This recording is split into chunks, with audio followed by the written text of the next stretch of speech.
Testing, testing, testing, testing. 1, 2, 3, 4. Is this thing on? Can you all hear me? Can you all see me? What's happening, people? What's going on? This is probably the earliest I've ever started the stream and then actually gone into full cam. Because usually I like to wait like 5 minutes or so for people to come in, but I guess not today. Let's see. All right, I'm seeing some homies in the comments section. What's happening, people? What's up? How's everything? How are the audio levels? Does it sound good? Do I have to increase the gain? Can you guys hear this at a comfortable volume level? Let me know. Shout out to the chat. Shout out Brian Sanchez, JG, Zach, Aluron, Dimwit Monkey. Dimwit Monkey, one of the best mods out there. Make sure y'all hit the like button. Appreciate you, brother, man. We got Stelly Brah. We got B Reed 94. We got Alan, Ikari Joel. We got Andrew Taylor. Sounds and looks perfect to me. Well, thank you very much, Andrew. I appreciate that. What's up, Seth? How you doing? I'm doing swell. Thank you for asking. Let's see what y'all been talking about over here. No Kingdom Hearts live stream? Oh no, Ikari. The Kingdom Hearts live streams are going to be starting up soon. I just haven't had a lot of time over the past couple of days to really dedicate to streaming. So, when stuff happens in the real world, that takes obligation and priority. But the streams will be starting. I'm going to see if I can try to start it no, I can't do that tomorrow night. I'm going to be busy. I'm going to see if I can try to start it up on Sunday, if anything, because I have to stream that as well as Neo 2. Neo 2 got a couple of patches, so fingers crossed it actually works on PC this time. Yeah, see, we got a lot of the homies in here. What's going on, people? Kenneth. That's one of my homies' names. Kenneth, Julian Harris, NKDN, Liu, Grimdara. We got Rana. How y'all doing? Yeah, just make sure to let me know about the audio levels throughout the course of the stream, you guys. I want to make sure this is good because a lot of y'all tell me use this as a podcast for playback, and the last thing I want is for everything to sound really good on my end, but for you guys it's low or the microphone isn't properly angled the right way, so you're just getting like 25% of the voice. Let's see. Goofy gonna be fucking Thomas the Tank Engine up. Yeah, I cannot wait to see some of those mods they got in the works for Kingdom Hearts 3. That's gonna be crazy. That's gonna be insane, you guys. I'm already seeing some people do some stuff like some gameplay tweaks as far as abilities. They're modding it so you can have them in the playthrough, which is kind of cool. Oh, thank you about the audio levels, guys. Thank you. Let's see, we got a couple of questions here before we get into the intro. We got 44 people, so I'm just gonna do a rapid fire, see what we can answer. Okay. Why is Sony so quiet? Like, scary quiet? Well, to be honest, Jay, Sony's quiet because they don't really need to be talking every other day about stuff. You know what I'm saying? Because they are the market leader. They've been dominant in this game for the longest time. And we already know what games they got coming out. You know what I'm saying? Like, we already know what's coming out in the next couple months for Sony. We've got Returnal, we've got Deathloop, Ratchet & Clank. So that's already 3 games right there, 3 PlayStation exclusives. Well, Deathloop is a multi-plat, but, console exclusive right now for PlayStation. So they're focused on letting the games do the talking. You know what I'm saying? And Microsoft on the other end of the spectrum, while they don't have a lot of games coming out per se, they've been doing a lot of acquisitions for Game Pass, and a lot of stuff we'll touch on later, but it's good that Microsoft is in the position that they are because they have everything to prove, and by that I mean they're going to work 3 times as hard as PlayStation would, just like PlayStation did when they were getting their ass handed to them by the Xbox 360. They had to work 3 times as hard to get into gamers' graces. But we'll touch on that later because that's actually going to be one of the topics for tonight. About Game Pass. Oh, and Alan's coming through with a $2 super chat. Appreciate you, brother. Thank you so much. Hey, Neo, finally able to send you a super chat. Well, thank you so much, Alan. Thanks for coming through to the stream. I don't know why on my end in the YouTube studio it says your comment was like from 20 years ago, or maybe that's just your username. I'm not sure, but that shit is hilarious, man. Thank you for the super chat, brother. I appreciate that, and I hope you enjoy the rest of the stream. All right. Let's see. What's up to all the people? What's up, homies? What's up? What's up? How y'all doing? How's everybody's weekend going so far? It's Easter weekend, so, you know, there's going to be a lot of fun stuff. We actually celebrated Easter a little early over here because everyone's actually going to be busy on the day. So we had like a nice Easter dinner, me and the family. Let's see. New camera angle. Nice. It's not really a new angle per se. This is actually one of my older camera angles. Every now and then I do like to switch up where I place it. You know what I'm saying? Like every now and then I like to have the TV and the lights in the background. But for the stream, I was like, you know what? Let me just move it over here. So yeah, it's nothing really too new, but it's just one of the, like, every now and then I get bored of the scenery, even though it's all one room. Okay, let's see.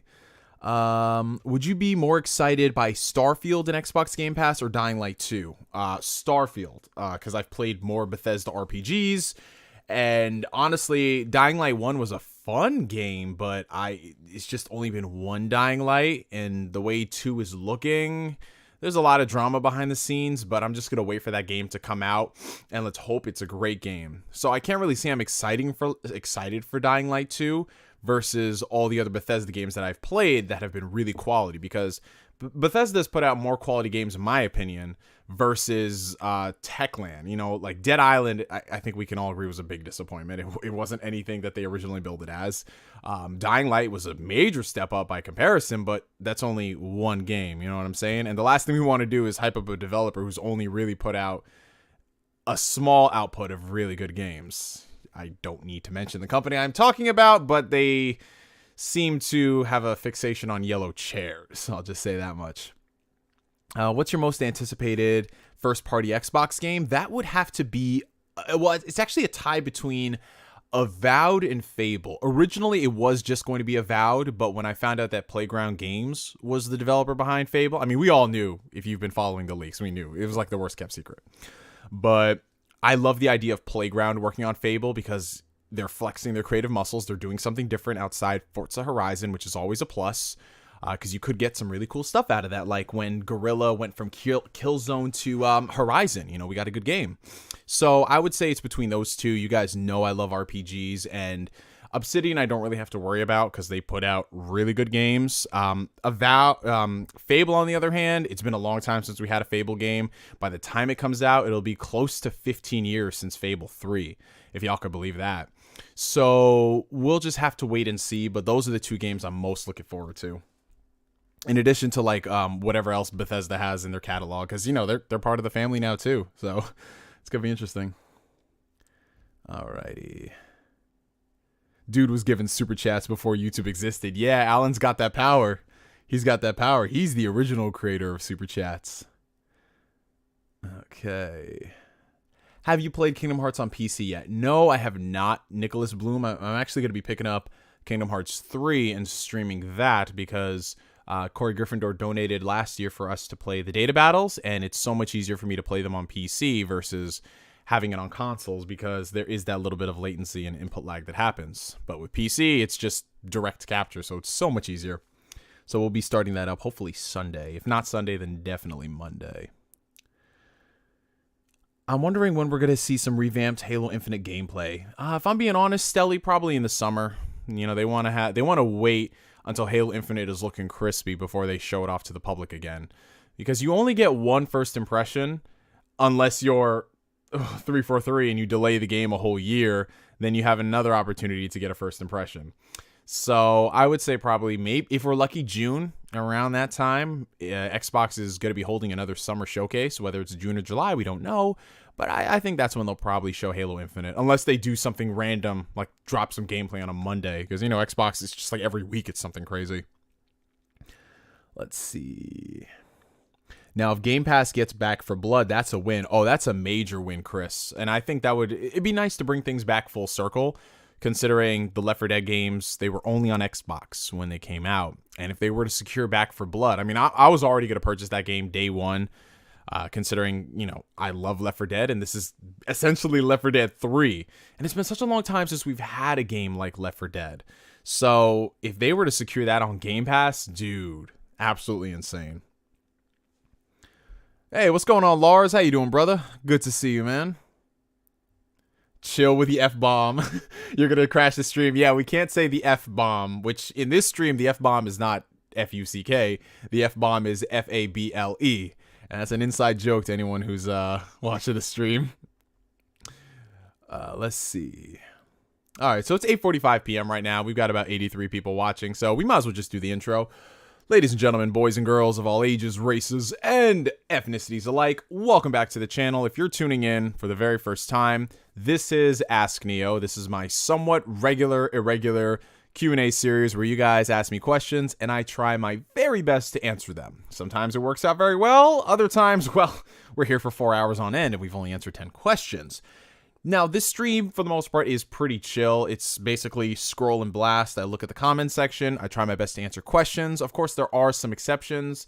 Number one, if it's a question that I've already done videos on, I'm not going to really regurgitate it here. I'm just going to direct people to the video, just because that frees up time and it's less regurgitation. Number two, if it's a question that I have no real inkling of, like if I don't have any say in it whatsoever, I'm not going to answer it, because my answer is going to be like, well, I don't know. You know what I'm saying? Like really like vague-ish questions. Like I'm just like, I don't know. You know what I'm saying? And number three, because it does come up pretty often in these streams, the super chats. People wondering, what are your stance on super chats? Super chats are a way for you guys to give back to the channel. As you guys know, I'm not that type of person who tries to like gatekeep things behind paywalls. But super chats are a great way if you guys enjoy the channel to support the channel, and then also have your question gain priority. Because what happens in this stream is that we have a lot of people watching, and unfortunately, I can't keep up. I'm only one person. So super chats are a way if you want to support the channel and then have your question answered. And other than that, down below in the video description are going to be all the various social media links from my Twitter page, Facebook, Instagram, Patreon, in addition to the Discord community, Phantom Weirdos, where it's a nice place to congregate, to talk about stuff with your fellow nerds and nerdettes. And yeah, that's basically the gist of it, you guys. I'm just going to look at the comments section, scroll, blast, and enjoy our Friday evening. And by the way, happy Friday, everybody, or some Australians here, other parts of the world, Asia, it's already Saturday. Happy whatever day in your time zone it may be, you guys. I hope you guys have had a really good week. Me, myself, and I, this was actually one of the better weeks I've had in terms of me feeling better, because I think I told you guys this about 2 weeks ago. I came down with a really bad seasonal cold. I got worried at first, considering, you know, when you start getting sick in the era of COVID, it's like, oh no, what is this? Is this my time? Is this time? But thankfully it was just a seasonal cold. I just had a lot of head congestion, and I didn't feel like doing jack shit, like not even playing video games like that. But thankfully it subsided within a few days, you know, doing my whole herbal remedies and all that good stuff. And yeah, I'm back to 100%. Like on the last stream, I was at 98%, but now I'm at officially 100%. So let's get back to answering some questions. Are you a Vagrant Story fan? Yes, I am a fan of that, of the story of Vagrants. It's one of the games that I wish they would bring back, but you know, some of these companies have no intent in preserving their games and bringing them forward, which really sucks, because there's a lot of RPGs. You know, I'm a slut for RPGs, as you guys know. That's why I only finish a couple games a year, because all the RPGs I play are like bare minimum 60 hours long. But the thing is, like, there's so many stories that were done in like the 90s and early 2000s that I really think people nowadays could resonate with, but they just don't bring them forward. Square is a great example of a company that does do those things very well, even though I do have my grievances at some games they choose to bring over versus others. The fact that you can play damn near every single Final Fantasy game from the 90s, the fact that they brought those forward is incredible. You know what I'm saying? Like, I wish there was a way that they could bring every game out there and keep re-releasing them on every single platform, but that's not feasible. So you probably would have to own a PC if you want to play all those games, because, you know, PC, you can buy them on Steam, and then you have emulators for the games you can't. But yeah, like, whenever I see any type of old RPG come through and it has, like, remastered visuals, or they've gone and they cleaned up some stuff, I'm all for it, provided, you know, they don't change the integrity of the game, you know what I'm saying? Basically, don't pull a Silent Hill 2. Alrighty. Oh, we got a $20 super chat coming in from Any Gamer Reviews. Shout out to you, brother. Thank you. I was 9 years old when I saw Pirates of the Caribbean: Curse of the Black Pearl with my grandma in theaters. May she rest in peace. After 18 years, I finally got to watch it again, and wow, what an amazing movie. Well, thank you so much for your super chat, Andy Gamer. I hope you're doing well. It's always nice to see an OG in the chat. Yeah, that's one of the movies where, the Pirates of the Caribbean series, if you look at it as a whole, a lot of the movies really aren't that great. I mean, they've got some nice spectacle to it. Johnny Depp is fantastic, of course, as Captain Jack Sparrow. Savvy? But after the first movie is when the quality really declined. I mean, some of the shit got really absurd in part 2, but I love part 2 for that reason. But the first movie is the most solid out of the bunch. And yeah, it's fantastic. I actually rewatched it, not recently, but it was a few years ago on Netflix. They had it there, and it holds up very well, man. Which is why I'm kind of sad that they're choosing not to go forward with Johnny Depp in the movies. They're talking about rebooting it and all this crazy stuff. Pirates of the Caribbean is not Pirates of the Caribbean without Johnny Depp. Just like National Treasure is not National Treasure without Nicolas Cage. It's just one of those things. These actors are synonymous with the franchises. I'm not opposed to telling new stories, but what about Pirates of the Caribbean, at least in the modern incarnation, would make somebody go, yeah, let's reboot it?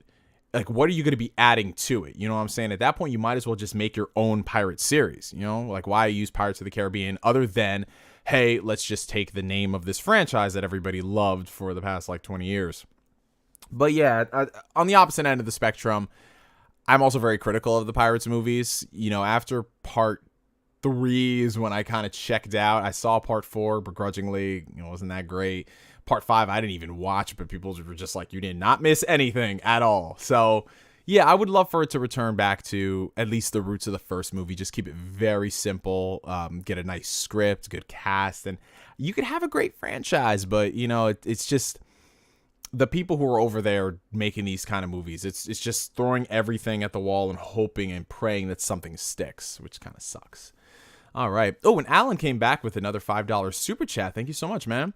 It feels like forever since I remember RuneScape and Vine. I feel really old just by saying that. Also, saying hi from California. Well, hello to all my Californian brethren. What's going on? Also, let's do a location check. Where are y'all tuning in right now?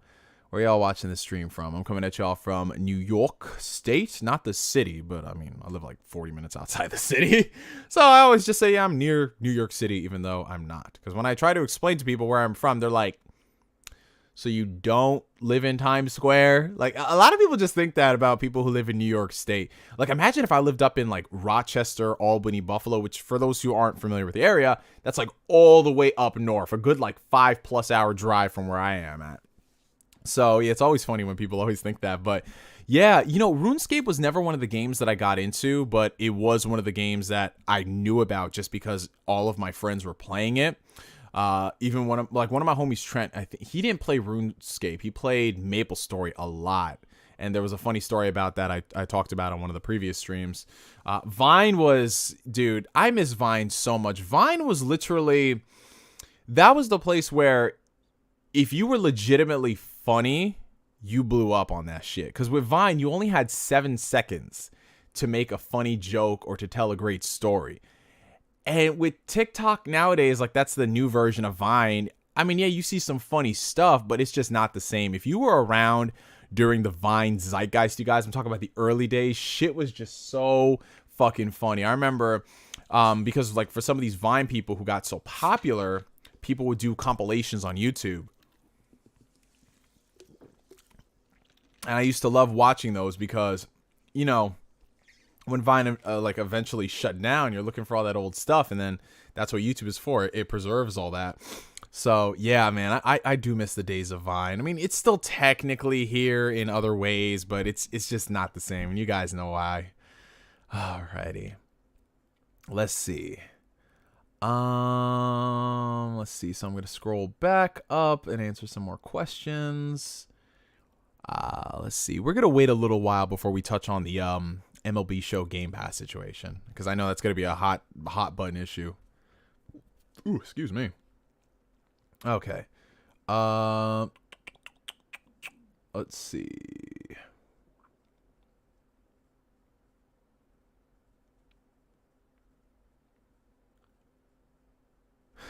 What's up, NGS? I didn't even know you were live. Shaking my head, but I'm here, so that's all that matters. Oh, I appreciate that, White Phoenix. But don't even worry, bro. When it comes to these live streams, like when you get the notification, that's usually around the time I go live. So no sweat about that shit, bro. But I appreciate you coming through. I appreciate all you guys coming through. We got about 100 people watching. If you guys are enjoying this stream, go ahead and hit that like button. It helps out the channel tremendously in more ways than one. It sends it out to the ether so we can get a lot more people into this little family of ours.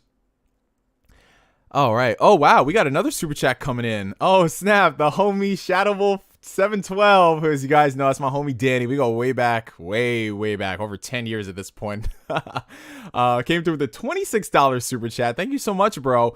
Godzilla money, homie. Yeah. Also, waiting for feedback on that Dragon Ball podcast outline. Yes. So first things first, thank you for the super chat, Danny. I really do appreciate that. And yeah, so the Dragon Ball podcast. So for those who are tuning in, you might not be familiar with what we're referring to.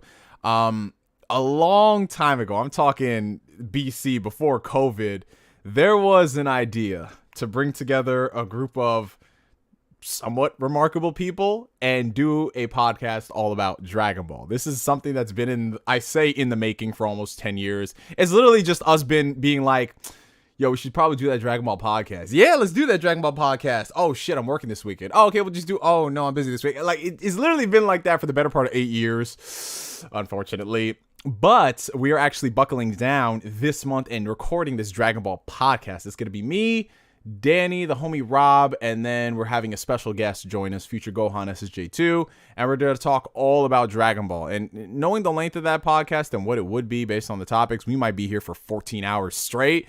So that's something y'all can prepare yourselves for. But yes, there is going to be a Dragon Ball podcast. Definitely going to be a Dragon Ball podcast. Marcus Doyle Terrell, if you're watching this on playback, bro, that podcast is happening this month. No questions asked. We are going to finalize a date within the next couple of days, and we're going to go ahead and do it. Thankfully, we're getting Easter out of the way early this month, so we don't have to worry about that. And yeah, I'm trying to think of like any big movies that would come out where our weekends would be busy. I mean, Mortal Kombat doesn't really come out until the end of the month. So yeah, we should be pretty much good to go. But yeah, thank you so much for that, Danny. I appreciate that, brother. Okay, let's see. Had a crappy day at work today, but I saw you were going live and it really made my day. Julian Harris, thank you, brother. No, you know what, man? It's comments like that.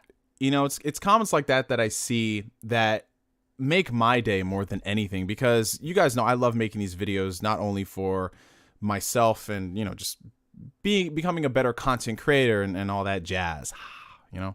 But when I see comments like that, and this is what I always say to new content creators out there who always talk about wanting to make an impact in the community and do this, that, and the third. You hear this all the time.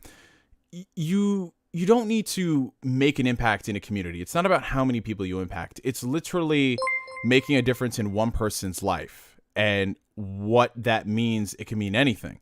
Like for me, sometimes when I'm watching a content creator, if I'm feeling really down and they make me feel a little better, I vibe with that content creator. So you never know who out there is watching your videos. You never know what they could be using your videos for, or what mood it may, that like you being yourself puts them in. And that's why it's always important to be genuine. You know what I'm saying? I know it sounds very preachy or whatever, but it's true, because, you know, like Julian Harris over here might not have been having the best day, and then here I am just talking about random stuff, and that makes him feel better. And I'm like, I can attest to that, because that's happened with me, with a bunch of the content creators that I follow. And it sometimes it's not even stuff that's really like meant to make you feel better. You get what I'm saying? Sometimes it's just like a funny thing a person says, you know, or something that they did that it didn't seem like it was meant to be funny, but you just got a great laugh out of it or something. So thank you, Julian Harris. I appreciate that. Oh, and then Alan came through, blessing with another $2 super chat, talking about Godzilla versus Kong. That was dope. Yeah, that's another topic I'm going to be touching on later today, Alan, after we discuss MLB The Show. So stay tuned, everybody. Stay tuned. But thank you for the super chat, Alan. Oh, and then John McKinney's following up with a $4.99 super chat. You guys are blessing it tonight. Thank you so much. Okay, here we go. Oh, it sounds like an interesting question. Who would you rather date?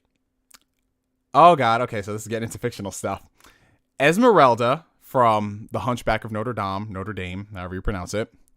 Jessica Rabbit from, why is the name escaping me right now? What the heck? Why is the name escaping me right now? Fuck. Oh, Who Framed Roger Rabbit? There we go. Duh. Or Trudy Proud. In my opinion, those are the hottest Disney females. Okay, all right. Oh, wait, no, I forgot one. Kim Possible. I don't know how I missed that. Okay.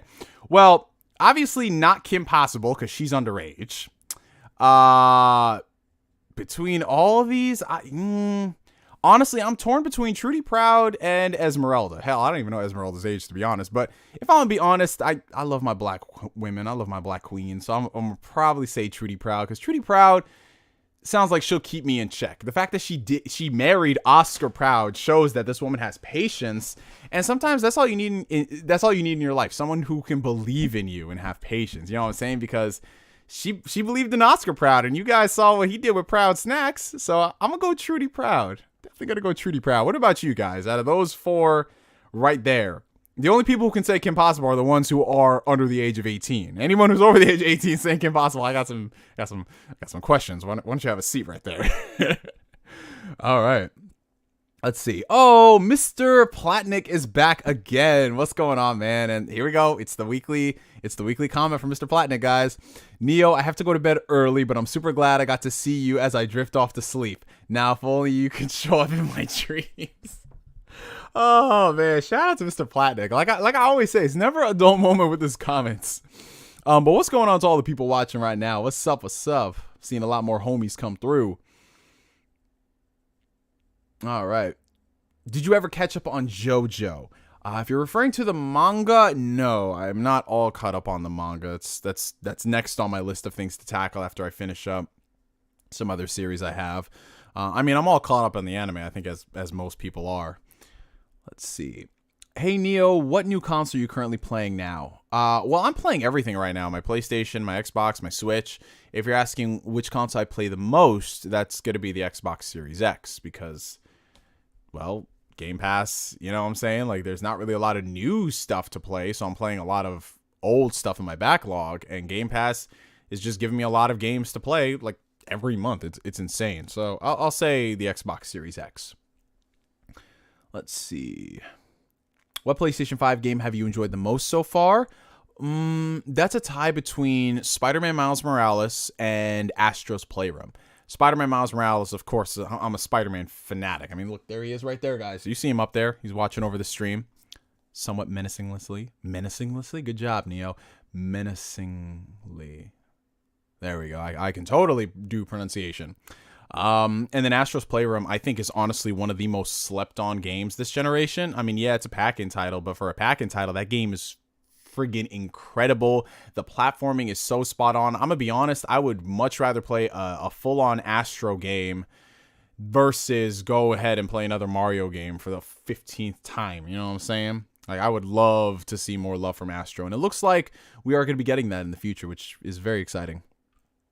Okay. What's your favorite color? I'm gonna be basic and say blue. I love the color blue. I love a lot of shades of blue. I've recently been on a purple kick, as you guys can see with the light in the background. Okay. Is Outriders any good? Well, I've played it for a few hours. I actually downloaded it on launch day, put in some time into some missions, did some co-op with my boy. And it's really fun. There's a lot of things that do need to be tweaked. Like right now, obviously, the servers are a big issue in the game. Sometimes it takes you so long to sign into it. In addition to that, the gunplay, like the actual aiming, it's not tight. Like for me, I'm coming off the Division 2, which is the live service game I've been playing the most. Actually, I don't know. Something about the Division 2 is fucking amazing. But that game just is so tight with its shooting mechanics, and then going to Outriders, it doesn't feel that great. Also, the way you go into cover feels really wonky. From what my boy described it, he says that Outriders is not, you shouldn't play it like Gears or like the Division. It's more of a just run around and get up in everybody's face. He basically said it's like third-person Doom Eternal, which I can kind of understand because the cover system in this game is busted. Or it could just mean the cover system in the game is kind of busted. But with a couple of tweaks to the combat and then the servers and things like that, I think it'll be a cool game. It isn't a live service game, though, so I think it's one of those whenever you finish it and then whatever new content they put out, that's essentially it. But who knows? Shit might change. going down the road. But it's pretty cool. I would say download it if you do have Game Pass. Should you go out and buy it? You see, now this is the problem that I run into, because being an Xbox owner with Game Pass, sometimes we just tell people, just try it out. You know what I'm saying? So yeah, you might not like it, but the only thing you really wasted was bandwidth. And then it becomes an issue of, do you have a data cap? But if it came down to, would I buy the game at $60? I don't know. I don't think I am very well equipped to answer those sort of questions, because I'm not the most competitive gamer, as you guys know. So for me, just trying it on Game Pass and me really enjoying it and have my critiques, I'm okay with, provided they update it.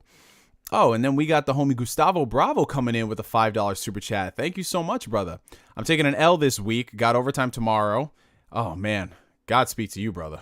And have you ever heard of Ah My God, It's the Anime or Manga? It's a romantic comedy. Yes, I have, actually. I remember reading about it. My first introduction to it was, if any of you guys remember New Type USA, the anime magazine we used to get over here. They would have like tons of like new anime that's coming out on DVD, and they would have pinups of characters and stuff, and that was one of them. I only saw a couple episodes of the show when I was doing like a search and destroy like 15 years ago of watch, like, hey, let me watch this anime, let me watch that anime. And it never really grabbed me too much, but then again, that was like 15 years ago, so I might be due for a rewatch. But I appreciate the super chat, Gustavo. It's good to see you, man, and Godspeed to you on that work shift tomorrow, man. Them overtime shifts, bro. Oof. Hey, sometimes it's really good because it's easy money, and then other times you feel the clock ticking and you're wondering, why did I agree to this? Why do I agree to this? Oh yeah, money. All right. Let's see. Somebody asking if I'm Ethiopian. Yes, I am Ethiopian. Let's see. Oh, we got a lot of people coming in from different places. We got Austin, New York. You ain't that far away, brother. I mean, you're far-ish, but not far, you know? Someone said the depths of hell. I'll leave it to Dimwit Monkey, man. Let's see. All right, so I'm seeing a lot of questions about MLB on Game Pass. I'm actually going to do a whole video on it that's coming out Sunday. But yeah. Oh, Colin, my boy. What's going on, brother? Good to see you, man. Had to get that in there. But we might as well just dive into the first major topic today. Literally, it's only been about 12 hours since this broke. But MLB The Show 21, which, as you guys know, used to be PlayStation's premier baseball game, and for the longest time, it was the only game out there if you were a fan of baseball. That game, last year, we learned that it was going to be going multi-plat, not because of Sony, but because of MLB, who's, of course, the license holder, and they've contracted it out to PlayStation for all this time, and it's been working well. However, you know, when it comes to these companies, with the times changing, it's become less and less about exclusives when it comes to games like that, and more about what is the outreach and what can we get from it. Which, honestly, with sports games, it makes the most amount of sense to put it on everything. And what we saw with that was, okay, it's going to be releasing on Xbox, it's going to be on PC at some point, and down the road, going forward in the future, and it could pop up on the Nintendo Switch as well. But today, we learned that the game was going to Xbox Game Pass, not month 3, not 6 months down the road, going to Game Pass day and date. So if you are a Game Pass member, you can download MLB The Show the day it comes out. And under normal circumstances, this would be just, oh, that's awesome, you know, day and date Game Pass acquisition, great. But the crazy thing is that this is a game that used to be a premier title on PlayStation. Now it's not only coming out on Xbox, but it's basically being offered for free on Xbox. Whereas on PlayStation, you got to spend $70 for that game. Yeah, that obviously has made some ripples in the industry. Oh, and then we got a $2 super chat coming in from Bronze Player. When will you watch redo of Healer?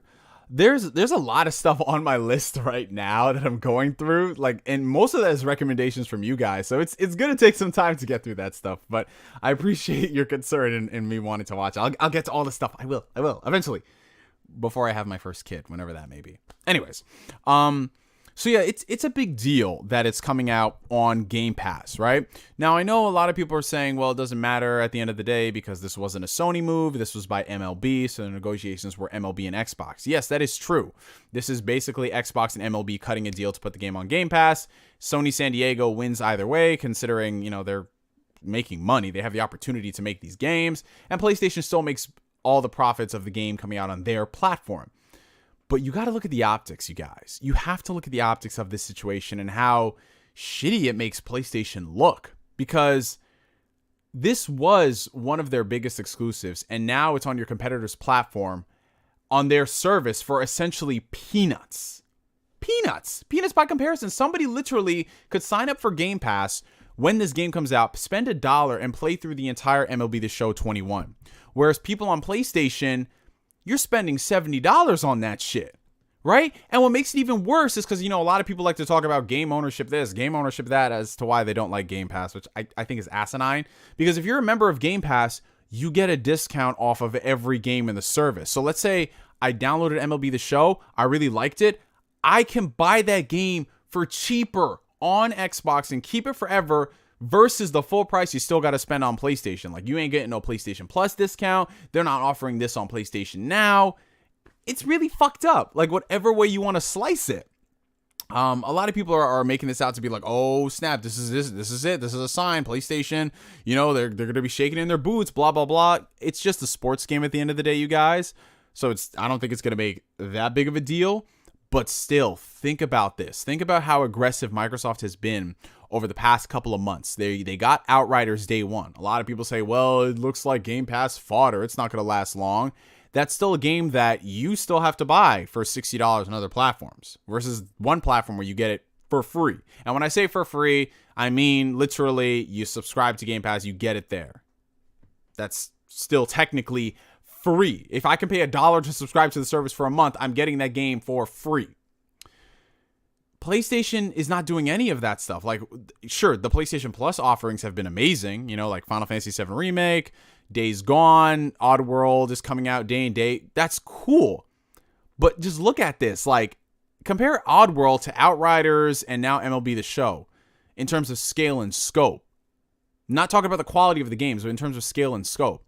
Like, what's to say, like, let's say, for example, my boy Chris brought it up. Neo, don't watch a redo of Healer. It's basically hentai. Oh, it is hentai? Oh, snap. Look at that. I don't even know at this point, because there's a bunch of these shows that have these odd-ass names, but apparently they're really good. Who knows? Maybe this might be a hentai with a great story. I don't fucking know. But yeah, Sekirei. Oh, God, Sekirei. But back on point. Just think about that shit for a second, and think about, like, as a PlayStation owner, you guys should be mad at this. You should be mad that this game is being offered for free on another platform and you guys got to pay $70. That $70 price tag doesn't look as good now.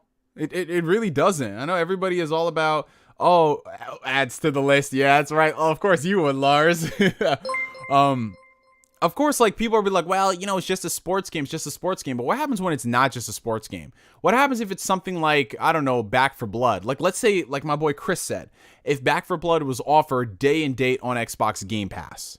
Like, when are we going to have this conversation that Sony needs to be making these moves? Like, yes, you buy all your games. I'm happy for you. But they're not doing anything to really make being a PlayStation owner more enticing. Like, PlayStation will always be king. Like, they always get the quality games. They have the best exclusives in the market. We know this. I'm not denying this. But you don't want your company to go out of their way and do more for you? You get what I'm saying? Like, what's going to happen one day when, let's just say, I don't know, Dino Crisis. Let's say Capcom and Xbox cut a deal. Dino Crisis is, let's say, a 98 Metacritic game. It's fantastic. Day one on Game Pass. What are you going to say on PlayStation? You're going to be like, no thanks, I want to buy the game. Well, you can buy it on Game Pass for $10 cheaper and own it there. Like, that's my whole issue. Like, PlayStation's got to do something. They have to do something, because a complacent Sony is the worst Sony. We saw what happened at the PS3. We did. We saw what they did. They got really cocky, $600 console, go make a sandwich if you can't deal with game install times, like all that stuff. I'm not saying we're going back to that. I am not. But it's just really, it sets a dangerous precedent that they just launched this system, which, I mean, whatever way you want to slice it, PlayStation, Xbox, your preferences, like, they're both great machines. PlayStation as a console itself, in terms of the design, was rushed out by comparison to the Series X. Like, it was. If you look at what you have to do, there's no expandable storage slot, and it's still not here until when? Like, that's weird. That's so fucking weird, man. You can use so many other storage options on the Series X. But yeah, it's just, I don't know, man. I don't know. I'm not saying this is going to change everything like some fanboys are. I'm not saying I hate PlayStation for this and Xbox is so much better. I'm not. But I like to see competition in gaming, and I like to see these companies make these moves. And I'll just put a final nail in the coffin when it comes to like Game Pass viability. Okay, like, is Game Pass sustainable? Who the fuck cares if it's sustainable? Like, you subscribe to the service for this low monthly cost, you can play all your games. That's it. That's the end of the transaction. You know, like, nobody questions things about Netflix. Like, is somebody gonna say, I'm not gonna subscribe to Netflix because Netflix is billions of dollars in debt? Like, you don't hear people say that stupid ass shit. You just subscribe to Netflix, you subscribe to Disney Plus for the content.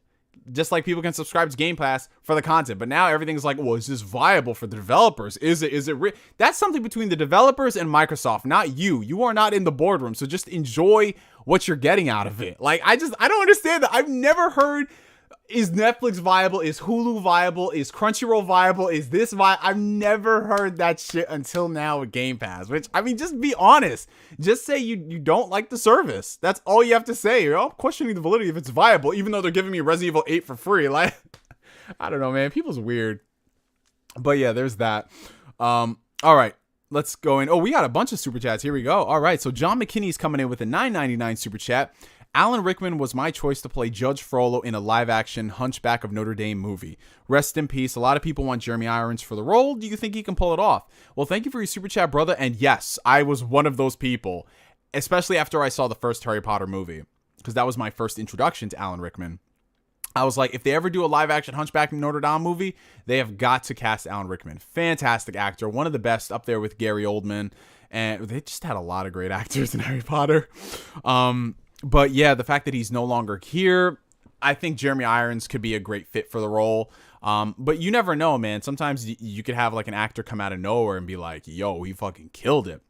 But then again, I'm going to be honest, John, if it would happen, it's coming from Disney.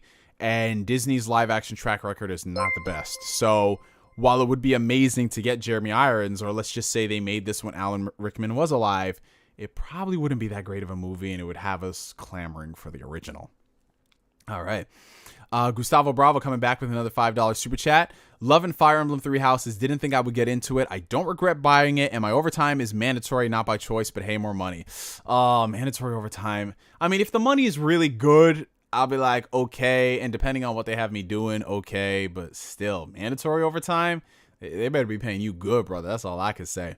But yeah, Fire Emblem Three Houses, honestly, is going to go down as one of my favorite Fire Emblem games, which is so surprising because usually when you have a series that runs this long, it's very rare to, like, for the quality to keep up. You guys get what I'm saying? Like, usually franchises have big dips.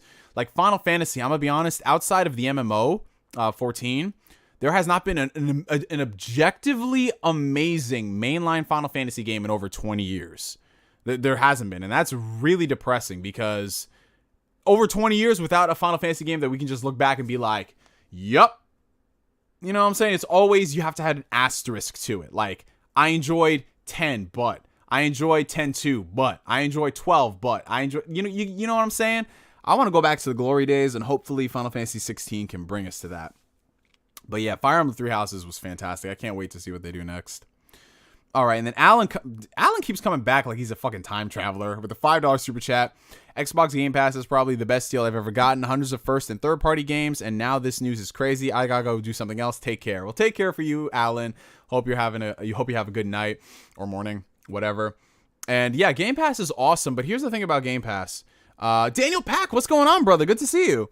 The thing about Game Pass is I totally understand if someone doesn't want to subscribe to the service. I get it, because if you are a person who maybe does not game a lot and you only buy a couple of games per year, you're not going to subscribe to Game Pass. Likewise, there might be someone who only plays a couple games per year and they just buy Game Pass because it's like, well, I don't buy any new games outside Call of Duty and 2K, so I pay $50 a month. I get all these other games.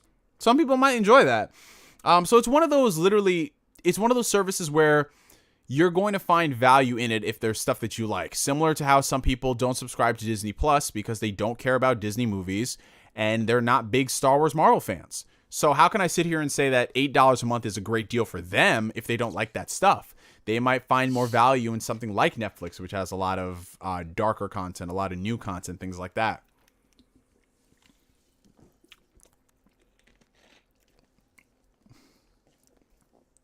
No. Final Fantasy X was a great game. Hold up, y'all. Final Fantasy X was a great game. But remember, Final Fantasy X came out 20 years ago.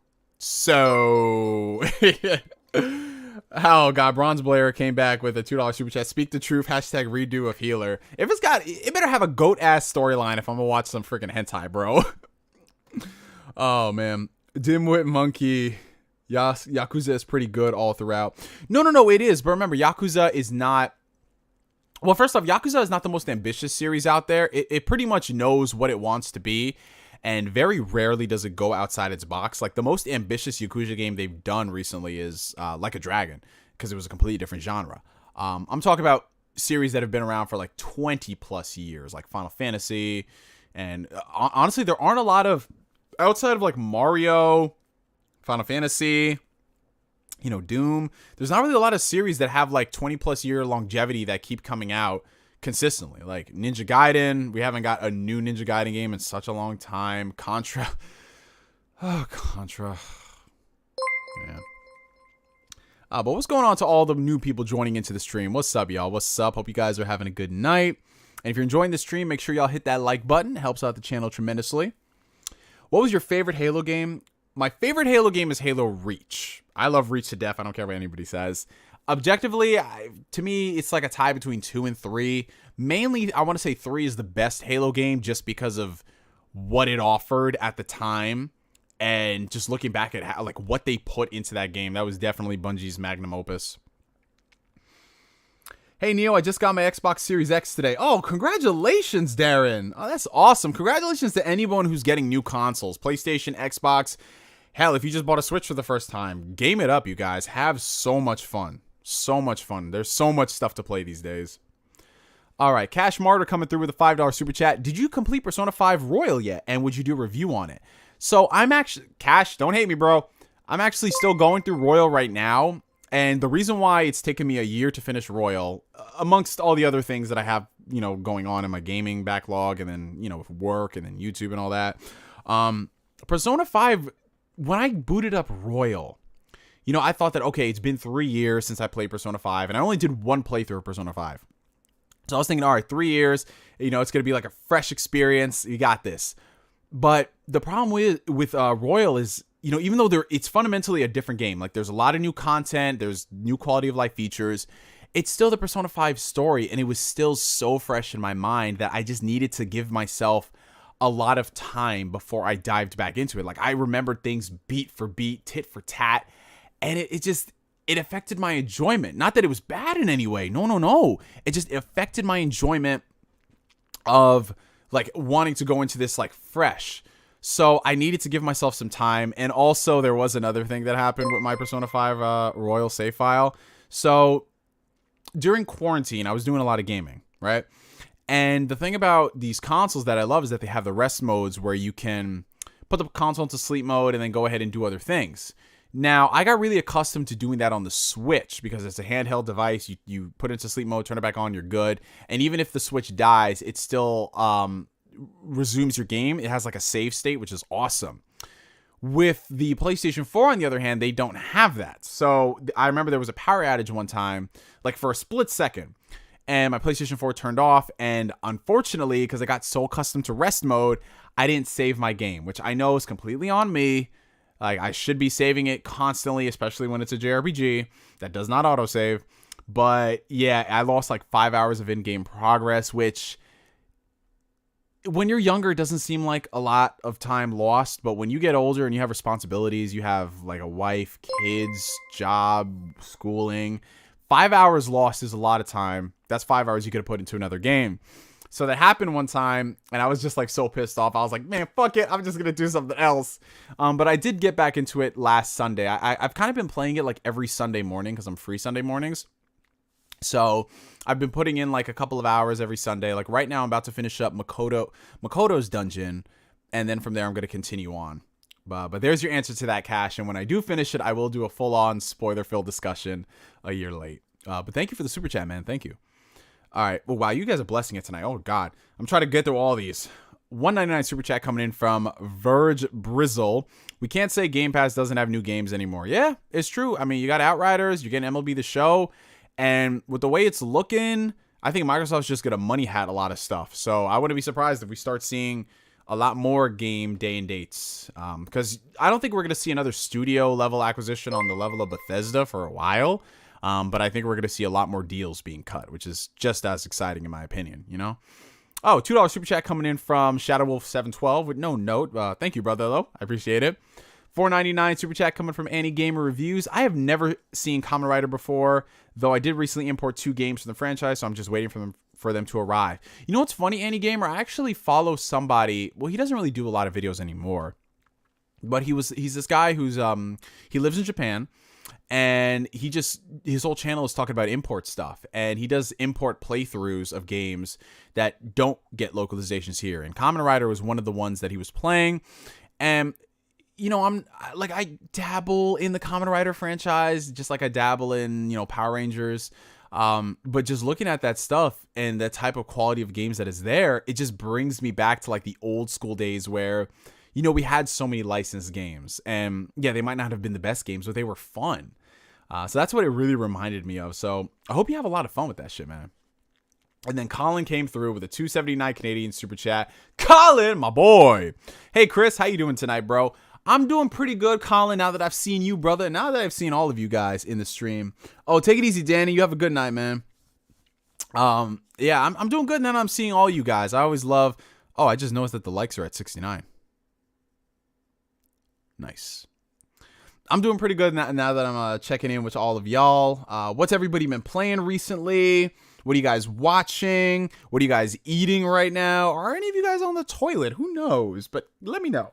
But yeah, to answer your question, Colin, I'm feeling really good right now. This week has been a much better week compared to the past 2 weeks where I wasn't really feeling too hot. And I hope you're doing good too, man. We're actually going to get... You know, it's the perfect segue since we're talking about Colin, my boy. We're going to talk about some movies, okay? So, one of the questions that a lot of people were asking, what are my thoughts? Actually, I'm going to put on some fucking chapstick right now. My lips are chapped for some reason. One of the questions a lot of people have been asking is Godzilla vs. Kong. What did I think of it? Did I watch the movie on HBO Max, or did I venture into the world of Corona and see it in movie theaters? And to answer those questions, yes, I did see Godzilla vs. Kong. I did not watch it on HBO Max. I actually waited a day, and I got a ticket to go see it at my local AMC. I got to watch it in Dolby Cinema, which was just, man, I don't know if you guys have AMC theaters near you that are equipped with Dolby. If you have the opportunity to see a movie in Dolby Cinema, you know, COVID withstanding, of course, you owe it to yourself to check it out in that format. That is the premier way to watch movies, in my honest opinion. The sound, the picture quality, the seats, it's fantastic. So Godzilla vs. Kong was my first movie in Dolby Cinema in well over a year since all of this started. Now, the Dolby Cinema experience was fantastic. The movie itself, on the other hand, I'm not going to get into spoilers because I know the movie just came out, so there's a lot of people out there who haven't seen it yet. I'm going to be honest, Godzilla vs. Kong was my least favorite in the entire MonsterVerse. That's, of course, talking about Godzilla, Kong Skull Island, Godzilla King of the Monsters, and then now this one. I just wasn't really a fan of how contrived the movie was. Now, mind you, these are monster movies. These are kaiju flicks. We know going into it, you do kind of have to turn your brain off to an extent. We all understand this. Like, I'm a big kaiju fan. I've been watching this shit since I was a kid. That being said, just because you know that doesn't mean that you can just make a movie where the storyline has so many damn plot holes. None of the shit in the movie makes sense. The human characters were the worst they've ever been. And literally, you're just there for big monkey versus giant lizard. Like, I'm all for a movie that's got good fight scenes, but you want to know what's going to happen long term? I'm just going to watch those fight scenes on YouTube. I'm never going to go back and watch the movie again. With the previous MonsterVerse movies, while they might not have been the greatest, there was at least build up to certain things. So when you saw Godzilla for the first time, it was epic. When you saw Kong for the first time, it was epic. You know, when you saw King Ghidorah, it was epic. In this movie, it's just it didn't have that same feeling. It didn't have that same effect. And there's a character that appears in this movie that if you're a big fan of the monster movies, you know it's like one of the biggest characters. And he was wasted. It was wasted, man. It was wasted, and how they got him there was so contrived, and it just, I don't know, man. It just wasn't the movie for me. I know some people enjoyed it, which, you know, hey, listen, to each their own. Everyone's got their own opinion. They're all entitled to it. If you enjoyed this and you loved it, by all means, cool. Me, myself, and I, without getting into spoilers, this movie was just a big waste of time. It wasn't worthy of being called Godzilla versus Kong. The reason they're fighting is dumb. Which, again, I know, turn your brain off, Neo, turn your brain off. But it's still, it's the principle that, yes, if we're operating in this world, it has to at least make sense. And it didn't make sense. And the fights weren't even that great. You know what I'm saying? Like, I don't care who wins, whether it was Godzilla or Kong, I didn't care. I just wanted to see a good-ass movie, and I didn't get anything from that. And it felt like, honestly, the movie should have been Kong 2. Godzilla had no reason being in that movie. He did absolutely nothing. He did absolutely fucking nothing. He was like Superman in Batman versus Superman. He was literally just there to serve the plot. And that's all I can say without diving into spoilers. Anyways, all right, so let's get back to this. Oh, we have a $2 super chat coming in from Echoes93. Chris, are you looking forward to playing Returnal? Thank you for the super chat, brother. I appreciate it. And yeah, Eternal's return. I said Eternal. Too much of Doom Eternal in my life. Returnal, which is the upcoming PlayStation 5 exclusive. I am looking forward to that. I'm a big fan of the studio that's been working on these games. And it just looks like a solid, like their next big step. Instead of making games that were of a similar genre before, they knew they had to go outside the box and do something different. And that's what we're getting here. And it looks fantastic. So yeah, I can't wait to play it. Alrighty. Let's see. Let me scroll back up and see some questions. I watch hentai for the plot. Oh God. Have you tried It Takes Two yet? How do you feel about it? I've been loving it so far. I have not gotten a chance to check it out, Kirk. I was going to play it on Sunday, me and Gabe. But unfortunately, Gabe's headset does not work on his Xbox, which is so weird because it's supposed to be cross-platform. It works on his PlayStation, works on his PC, but not the Xbox for some reason. So he has to get a new headset, and then we can play it on our Xbox. So yeah, it's just been sitting on my hard drive since then. I was debating on refunding it and then just getting it on PC because I think that'd be easier for him. But he just got a Series X, so we're just trying to play games more on the consoles just to, you know, like acclimate him back into the Xbox universe and everything. But yeah, I've heard incredible things about it. I mean, Joseph Farah's games are really good. And this is like his best one yet. So yeah, I'm very excited once me and Gabe do dive into that. All right, let's see. What would you do if they announced Persona 5 on Game Pass? If they announced Persona 5 on Game Pass, I guess I'm restarting my playthrough. I will go ahead and replay Persona 5 on Xbox for the achievements and to finally finish Royal. But no, honestly, you guys, if they announced Persona 5 or even Persona 4 Golden on Game Pass, I would be so excited for gamers out there, but I probably wouldn't play them immediately considering I have other games I'm working through. I would just be so happy that I can finally shut up about Persona being on Xbox, and then you guys can finally hear me shut up about Persona being on Xbox. So yeah, that's basically it. Speaking of romance shows, have you seen Horimiya or Horimiya? I have not seen that, but my sister talks highly about that anime. She's really enjoying it. So it's on the list. Like, I feel like I'm Captain America in Winter Soldier where he has that little notebook and he's just like, I'll add it to the list. That's how I feel right now because there's so much stuff out to enjoy. Are you going to be getting the Xbox mini fridge? Yo, listen, I have no desire in the world to ever own a mini fridge. I just, where I'm at in my life right now, I don't need a mini fridge. Maybe if I had like a man cave, a mini fridge would be great. But there's something about that Xbox Series X fridge. I don't know if it's because of the memes, because the Xbox Series X design has been a meme since it came out. It looks like a monolith and all that stuff. It's so fucking hilarious. I just want to own it because it's a part of history, you know? What am I going to do with an Xbox Series X mini fridge? Nothing, but it looks pretty, doesn't it? Yeah, especially like 10 years from now. Like, yo, we going to be strolling up to somebody's crib, be like, oh, there, the beers are in the mini fridge, and it's just a fucking Xbox Series X. That's so fucking funny. Yes, Colin is a legend. That's true. This is exactly what Xbox needed to do to make Game Pass better. AAA games launching on Game Pass. Yeah, this is another way, especially with them. It is going to take a while for their exclusives to come out. Like, we know Halo's coming out this year, but outside that, we don't know anything else. Maybe some might hit next year. Maybe some might hit, realistically, with the pandemic, 2023.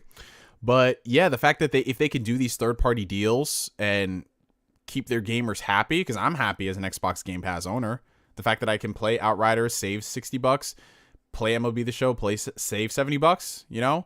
And mind you, I'm not even a big fan of baseball, but the fact that it's there, I have the option, and that's pretty cool. Like, people hate options these days.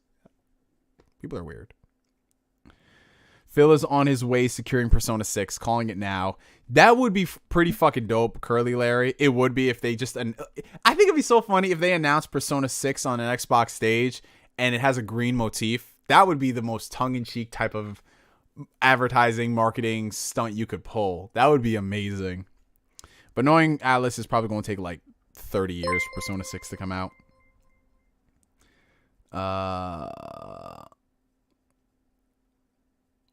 What's your favorite game trailer? So here's the thing. There's a lot of game trailers I enjoy, but I don't really count them as game trailers. They're more CGI trailers, which they're not indicative of gameplay. One of my favorite recent trailers is the trailer for Metal Gear Rising. I say recent, but that was like 7 years ago. 8 years ago. Almost 9 years ago. Holy shit. Almost 10 years ago. Fuck! It came out at the end. That trailer came out at the end of 2011, I remember. But I love the trailer for Metal Gear Rising Revengeance because it just sets the tone of how absurd that game is going to be. Like, holy hell. But yeah, that trailer was good. I remember the Halo 3 trailer. It had so much hype. The Gears 3 trailer I remember vividly. God of War had good trailers. The thing about game trailers is that I can get excited for them, but I don't watch them as much as like movie trailers. I'm bigger on like movie trailers than I am game trailers.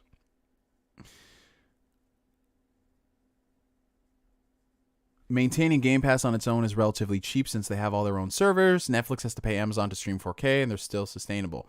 That's interesting. See, I don't really know the business of how Netflix operates. I wouldn't even know that they pay Amazon to stream their stuff in 4K. But yeah, that's interesting. But I will say this much. I do think we are due for an Xbox Game Pass price hike.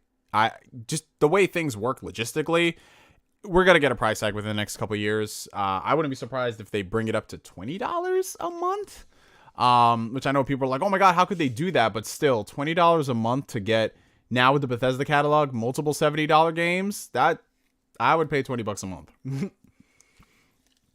But yeah, they're probably going to do it gradually, like, oh, we're increasing the price of Game Pass $2 this year, which is so weird. People are like, yeah, man, like, when everyone was like, yo, I'm gonna cancel my Netflix subscription because they keep raising the price. I'm like, all right, you all right? Did you ever cancel it? No. I'm like, exactly. That's the fucking point. Like, people, regardless of how much it increases, if the quality of content is there, it's going to be good. Like when Disney Plus starts rolling out all the Marvel and Star Wars shows, that Disney Plus price is going to increase. And people say, no, we can boycott. I'm like, all right, so you're going to boycott all of this content here. Like, okay, I don't get it. Like, no, I'm going to pirate all that shit. So you're literally saying you're too cheap for $2 extra a year that you're pirating all this content. I don't know. People are just so weird, man. Like, I can understand a price hike if the service is not getting better. Totally. But if the service is continually getting better and there's more stuff and they have to increase it to get you better stuff, I don't know. But I do know, but I just don't want to say it. I want to be nice today because it's a holiday weekend. Let's see.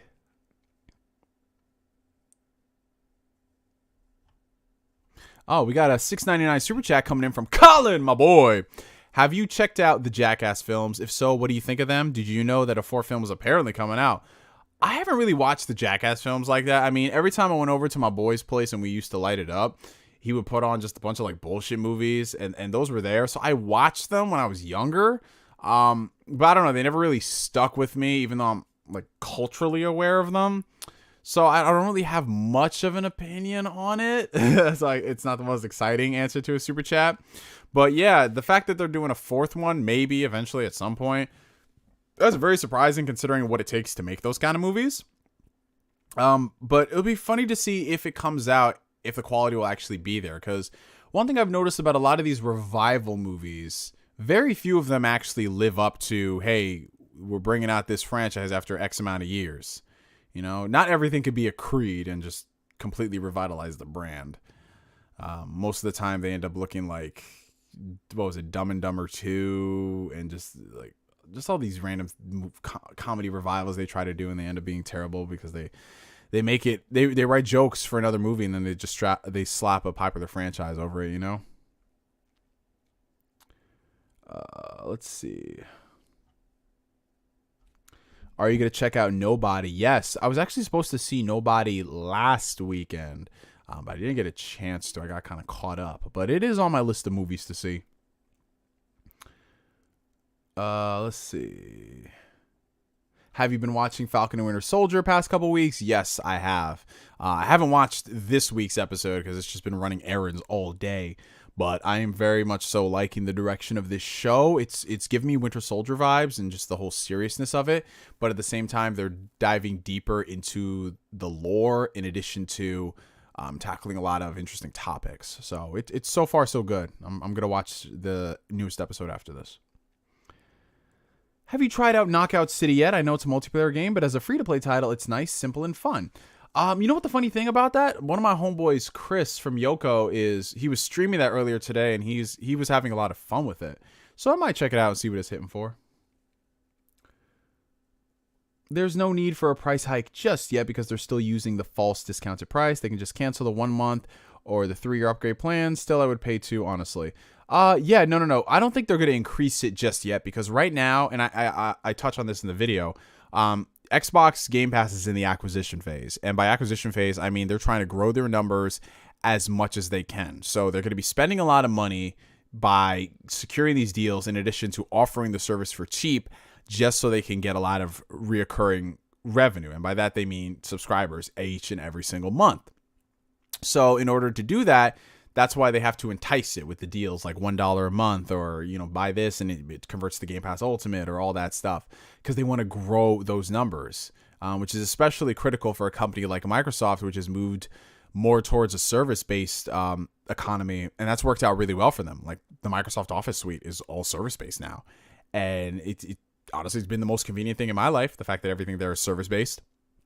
No longer do you have to buy Microsoft Word constantly and use it on just one platform, then you gotta buy it again on another platform. You know, if you can just subscribe to the service annually and get everything everywhere, it's like, okay, I'll just go ahead and do that. So yeah, I think they're gonna keep it in the acquisition phase at least for the next 2 years. Okay, thoughts on Final Fantasy 16 so far? Well, Dante, there hasn't really been a lot of news about the game, but my thoughts are the same as they were when they first revealed it. This is the most excited I've been for a Final Fantasy game in the longest time. If we're talking mainline Final Fantasy games, because Versus 13 was the last time I was really excited for a Final Fantasy game, but that was a spin-off until they made it a mainline. This one just is giving me all the good vibes. The fact that they didn't announce it too early, the fact that they actually showed gameplay, the fact that the production team working on this has a great pedigree at Square Enix, and it's a good kind of pedigree. You know, they actually do work there, so it's not just the name being slapped on it. Everything about it has me really excited, so I just can't wait. All right. Oh, we got a couple of questions here. So we got $2 super chat coming in from Chris Zero. Hey Neo, have you played Immortals Phoenix Rising? You know, it's so funny. I have the game right here. What the hell just dropped? Oh. Blu-ray disc, that's fine. I actually have the game right here, Immortals Phoenix Rising. I got this as a Christmas gift from Gabe. I have not touched the game just yet, considering, you know, like I said, there's so much other stuff to play. And with this kind of game, you know, it's essentially like a Breath of the Wild, so you can lose a lot of time in it. I'm going to leave this for when I want to play this kind of game. But I've heard really good things about it. Not great things like, oh my god, this is like the best game ever, but people who are fans of it can enjoy it for what it is. I've heard like the puzzles aren't the greatest, but the core gameplay loop is really fun. I just dropped my this. I I actually found this when I was cleaning in my room recently. This was the box cutter I used to have when I worked at Staples, but way back when, almost 10 years ago.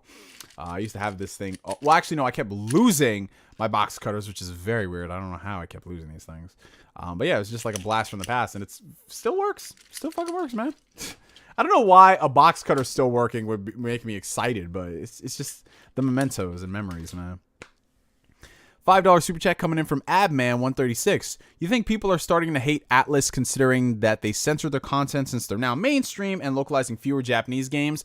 Yeah, the popular consensus over the past couple of, year or two is that Atlus has gotten very complacent in what they were doing. So they're not localizing as many games. And then also when it comes to the games that they do bring over, sometimes they do censor them. I know there was a big controversy with Persona 5 Royal, which, I mean, it was a non-issue. It really wasn't. Anyone who's played the game understands that. But yeah, a lot of people have just been pissed off with Atlus on certain things that they've done. Me, myself, and I'm not too big on the whole censorship, provided it doesn't change core fundamentals about the game. So when I see them, like, let's say, for example, if they censored, I'm just be honest, if they censor an underage girl, or a character that looks like an underage girl, I have no problems with that. Why? Because she's an underage girl, and that's all I have to say. But when it comes to like other things, like let's just say, for example, there's story significance for a certain character and how they are, and then they somehow censor it and they change the complete meaning behind it, that's a different story.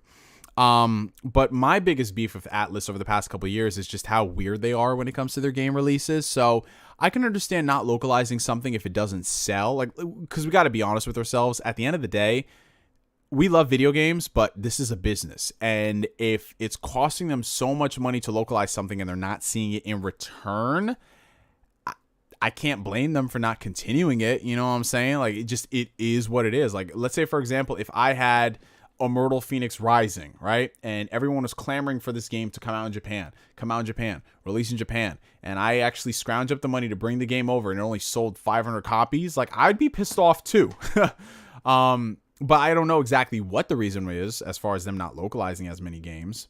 I thought maybe it was a Sega thing, but no, Sega brings over fucking almost everything.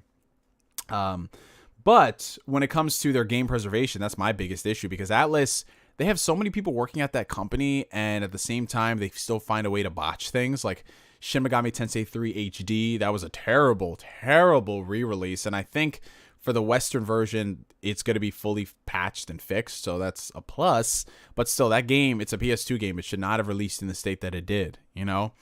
And then just in general, them not bringing over a lot of their older games, and then choosing to focus on all the spin-off stuff.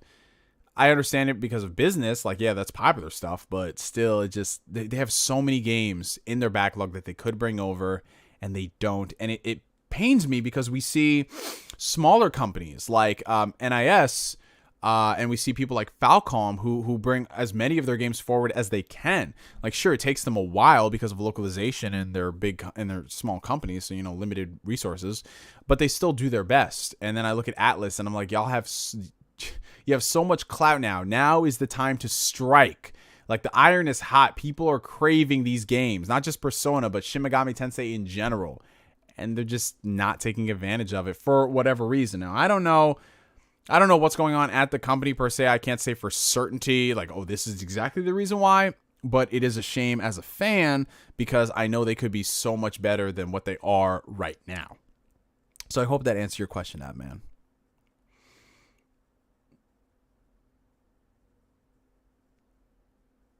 Let's see. Do you think Final Fantasy VII Remake is coming to Xbox? Well, we will know our answer within the next couple of weeks, actually. Now, don't take this as a confirmation, you guys.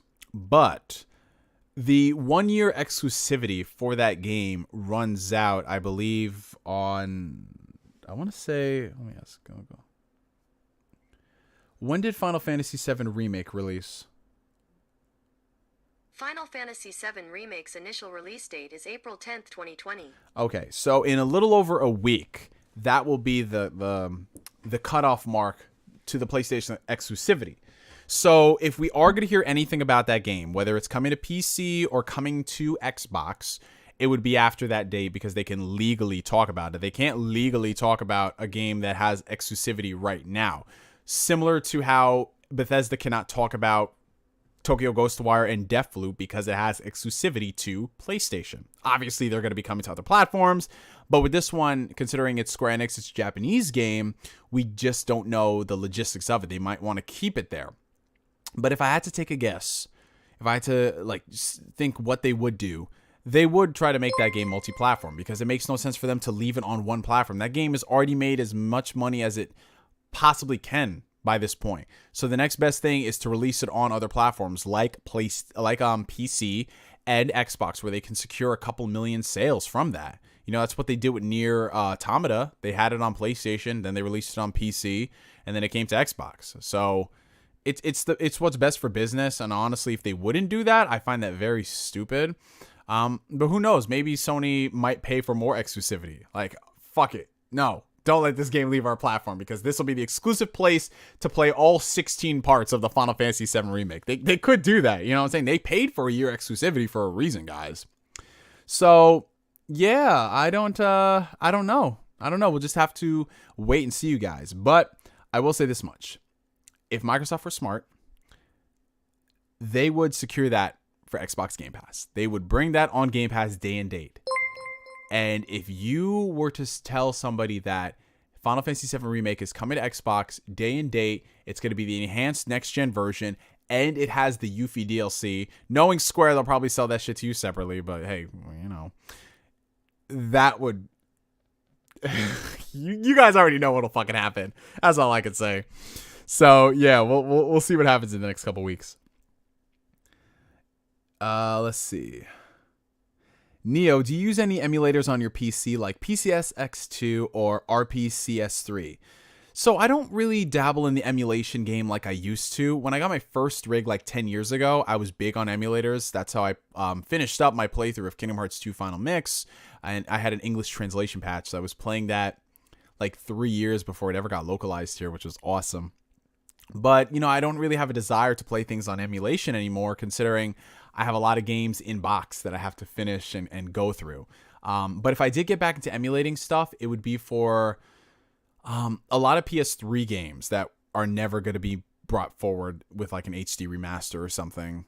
And then also for Nintendo Switch games, because Nintendo Switch games, listen, I love the Switch. It's going to go down as my favorite Nintendo product.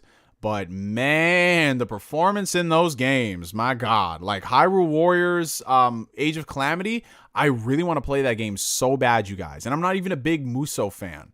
I'm not really into Dynasty Warriors. But that game looks dope. But man, it chugs, bro. It's at a really bad resolution and the frame rate's not that great. Ugh. Like the only time I would really get into emulation on a consistent basis is to play Nintendo Switch games. That's basically it. All right. $2 super chat coming in from Echoes93. Will you get back to playing Cyberpunk 2077 again? I mean, I like I said last year, I'll play Cyberpunk when it's good and finished, whenever that may be. With the way the roadmap is looking, it's probably going to be at the end of the year, just because of COVID and then all the other stuff that threw a wrench in their plans. It's going to be the most, like, I'll be playing it begrudgingly, because the thing is, I don't know. I can't. It's like going back to Final Fantasy 15. Like Final Fantasy 15 before Cyberpunk was my biggest disappointment of the generation. Because that game, for what I waited 10 years for what they bait and switched us with the content, and for what they did with post-release DLC, that game pissed me off to no ends. Now, granted, some of the DLC stuff was good, but it's with an asterisk. Like, all right, it's good, but, you know, it's still got issues. So Cyberpunk, yeah, I'll go back to it when it's good and finished, but I just, like, the shit is still going to stink, man. The shit is not going to leave the room no matter how much Febreze you spray. And that's what disappoints me the most about Cyberpunk, because it doesn't matter, like, how good they fix the game, you guys, or how pretty it is or whatever. It's still going to have that shit of, oh my God, we spent a whole year of our lives waiting for this game to be fixed, a game that we spent $60 on release. Like, I can't shake that. I really can't. Like, for maybe new people who are diving into it when they buy it for $20, they might enjoy it. But me, after waiting so many years, and then literally the game came out, and now I have to wait another year for them to fix it? Like, I'm sorry, you guys. I know people love Destiny. I know people love No Man's Sky, Sea of Thieves, but you can't sit here and act like waiting years for those games to get good is great for the industry. I'm sorry. Yes, Sea of Thieves is great right now. Destiny 2 is amazing right now. But look how many years it took to get to that point. And can you honestly say that, yes, spending $60 on release for a game that took 2 years to get great is a good investment? Like, yeah, if you're dedicated to the game, but what about the people out there who just want to buy it to check it out? Like, I got burned on Destiny, the first Destiny. That's how I bought into the hype, $60, and that game was not that great. So I don't know. I have an issue with these games that launch broken. We beta it for a whole year. Why don't they release them free then? If Cyberpunk released for free, yes, that would be amazing. I wouldn't have any issue with it because, yeah, you know what you're getting into. But no, it's $60. And people say it's only $60. No, it's not only $60. You know what that $60 could have gotten me? Any other game that functions, or in some cases, multiple games. Let's see. Let's answer another question. An Xbox employee or insider said 6 or 7 Square Enix games are coming to Game Pass, something along those lines on Twitter, I think. Yeah, I saw that, which is a possibility of those games coming to the service, like Final Fantasy VII Remake and some older titles too. Originally, before I heard that, a lot of people, like, at first I was thinking, oh, it might be old stuff like Tomb Raider coming back or Sleeping Dogs or something. But when they dropped Octopath Traveler out of the blue, like, Octopath did not have an announcement before it was coming to Game Pass. They just said, Octopath Traveler is coming to Game Pass at the end of the month. Boom. Like, they didn't even say the game was coming to Xbox. No. They said, it's coming to Xbox Game Pass 2 weeks. Like, what? So that's what really got me thinking, oh my God, it could be maybe Final Fantasy VII Remake. Who knows? Or the Final Fantasy 13 trilogy, and we all cry on the inside. All right, let's see. We have a $10 Canadian super chat coming in from, I'm sorry if I pronounce your name, brother. I'm so sorry. Tunde Abimbola. Speaking on localization, what are your thoughts on companies like NIS America lines in games they localize because they feel it's not culturally appropriate? So I remember hearing something about this where they changed the meaning of certain phrases because in Japan they have different standards versus the West and yada yada yada. And honestly, this comes down to a localization discussion, because that happens a lot in some anime too. Because in some anime, since it's very specific to that culture in Japan, there's certain things that they say over there that people in Japan will pick up like, oh, I totally understand that. Whereas people over here might not understand that. And sometimes it could be harmless stuff that you can change in the localization to make it like appeal to Westerners or things like that. Harmless things. Sometimes it works, sometimes it doesn't.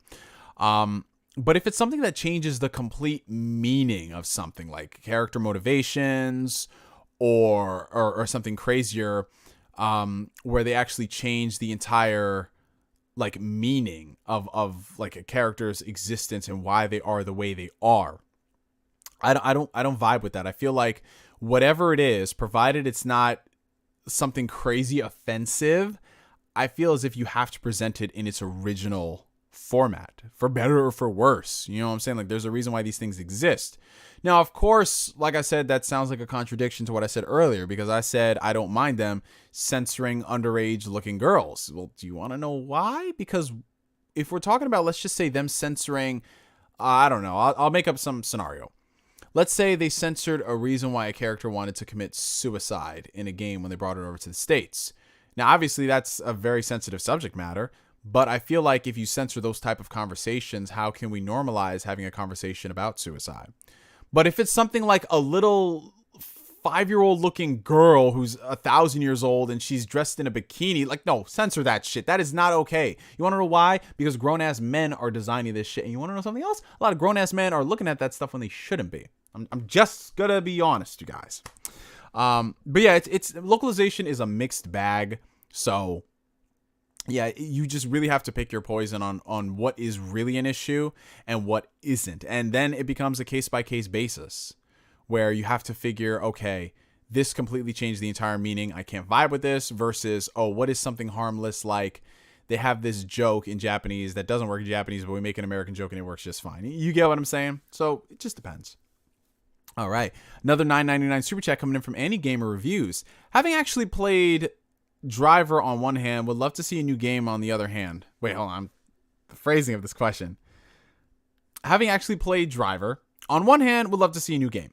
On the other hand, Reflections burnt themselves out making San Francisco only for it to not meet the budget or sell that well.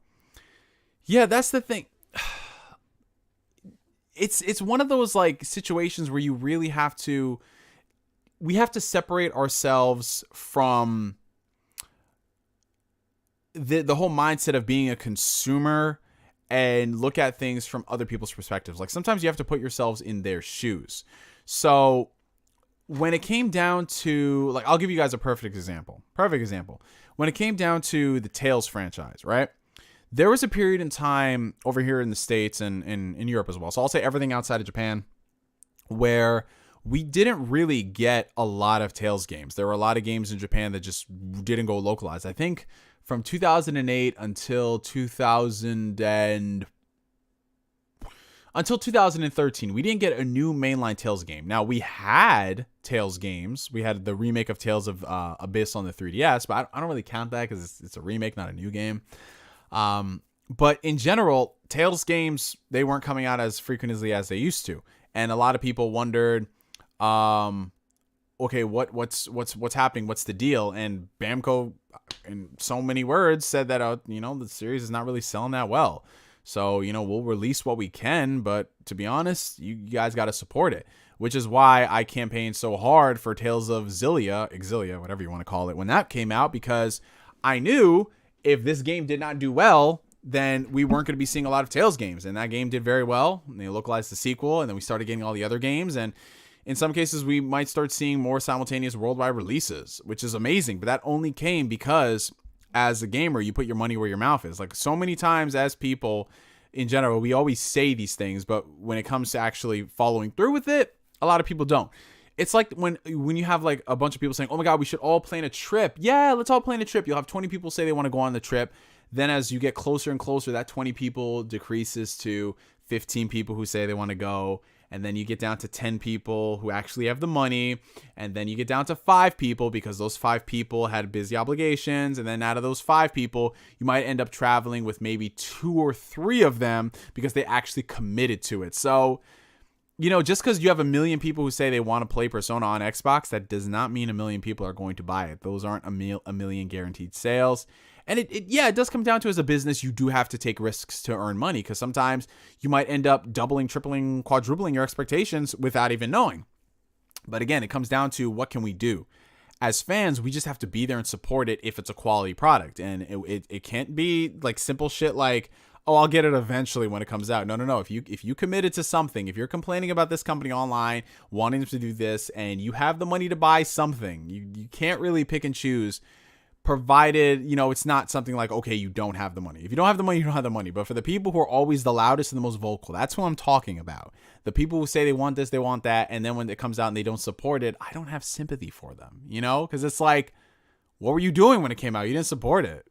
Like Fire Emblem, for example. Fire Emblem Awakening was going to be the last Fire Emblem game until people came out and droves said, nah, we're going to support this because it's good.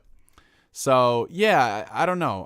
When it comes down to fan support, I'm kind of like, all right, well, just nut up or shut up. Like for Yakuza example, I bought every single Yakuza game that came out, like when they said like, okay, Zero is getting a localization. I was like, yep, bought Zero, bought Yakuza 5, bought Yakuza 6 Special Edition, bought Kiwami 2 Steelbook, bought the Yakuza Remaster Collection. I bought all the games on Xbox, even though it's on Game Pass, because I'm that type of person. For the shit that I love and I want to see more of, I support it,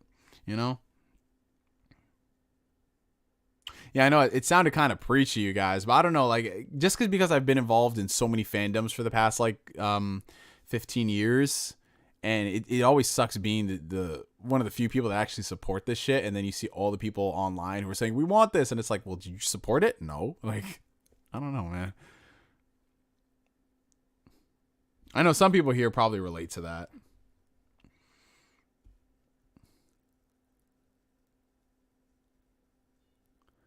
Let's see.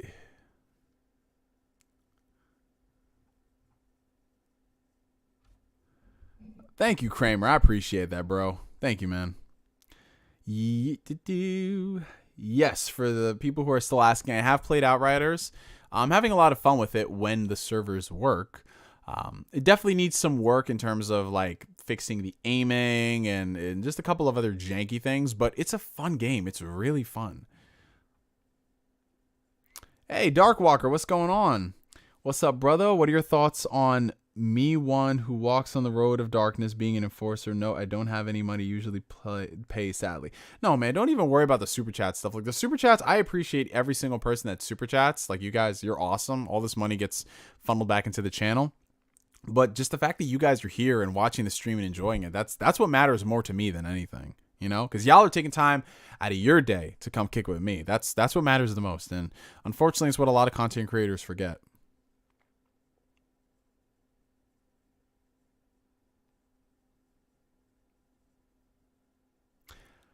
I've always wanted to play Persona on Xbox, but after playing Octopath, I don't know if I'll like it. I think I'll be more into it on Switch, more comfortable to play on Switch than Xbox.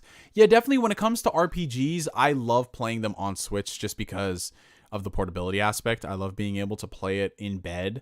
And sometimes it brings me flashbacks of when I used to play Golden Sun on the Game Boy Advance. I played that game to hell and back, you guys. And I miss that, and that's what the Switch fulfills. Now, granted, Octopath Traveler is very different from Persona. Extremely different in presentation and structure. Octopath doesn't got shit on Persona. I know a lot of people are really liking Octopath Traveler, and it's great. It's a cool game. But when you guys actually experience Persona, you're gonna... Everyone here who's played Persona understands that what I'm talking about when I say your mind is going to be blown. Because that game, from its presentation to its story, to its gameplay, to everything about it, it literally oozes style. And while Octopath is great, it just, it does not compare. It doesn't compare. Neo, not everybody has lots of money to constantly be throwing at brand new games, so I still like stuff. Oh no, I'm not saying that you're, like, listen, when I say that people need to put their money where their mouth is, I'm talking about the people who are so vocal about wanting something and not supporting it. I'm not talking about people who are constrained financially, because we're all constrained financially. You know what I'm saying? We all got bills to pay. I'm talking about the people out there who are just, the people who just don't shut up about wanting something and then they don't support it. Those are the people I have issue with, you know? It has nothing to do with them not having the money, you know? Because I've met more people who find a way to get to buy the stuff they want versus the ones who are just so loud about it and they don't support it, you know? Hello to all the new people tuning in. Hello, hello. You just jinxed it. The servers went down on Outriders. Oh, well, they've been going up and down all day, Undisputed Nerds. So I don't think it's really me who's done that. Just waiting for Persona 5 to come to PC. Aren't we all? Hello, Esau Gaming. How you doing? Beat Persona 4 Golden, but I got the bad ending. Oh, no. Kramer Jones, you got to restart that save file. Hell no. No. Run it back, bro. You can't get that bad ending. Bro, getting the bad ending in Persona 4 Golden is just like, bro, oh my God. I was curious, so I actually went online to look at what the bad ending was. Dude, I was like, no, hell no. You got to run it back, Kramer, run it back. Neo, when do you think the next Gears of War will release? Let's see. So Gears 5 came out in 2019. They've been updating it for pretty consistently for the past 2 years. You know, we got Hivebuster and everything. So if I had to be optimistically, it comes out 2021. Realistically, 2022. Provided Coalition's not doing something crazy and working on a new IP instead. I think probably 2020, late 2022, 2023 most likely, just to finish off that new trilogy they started. I really wish I liked Persona 5 story, but that shit was mid. Oh, Marcus, don't you dare say that. Oh, no. There will be no Persona 5 slander in this stream. Not tonight. It is Friday. What's up, Stunna? How you doing? Damn, you're saying 2025?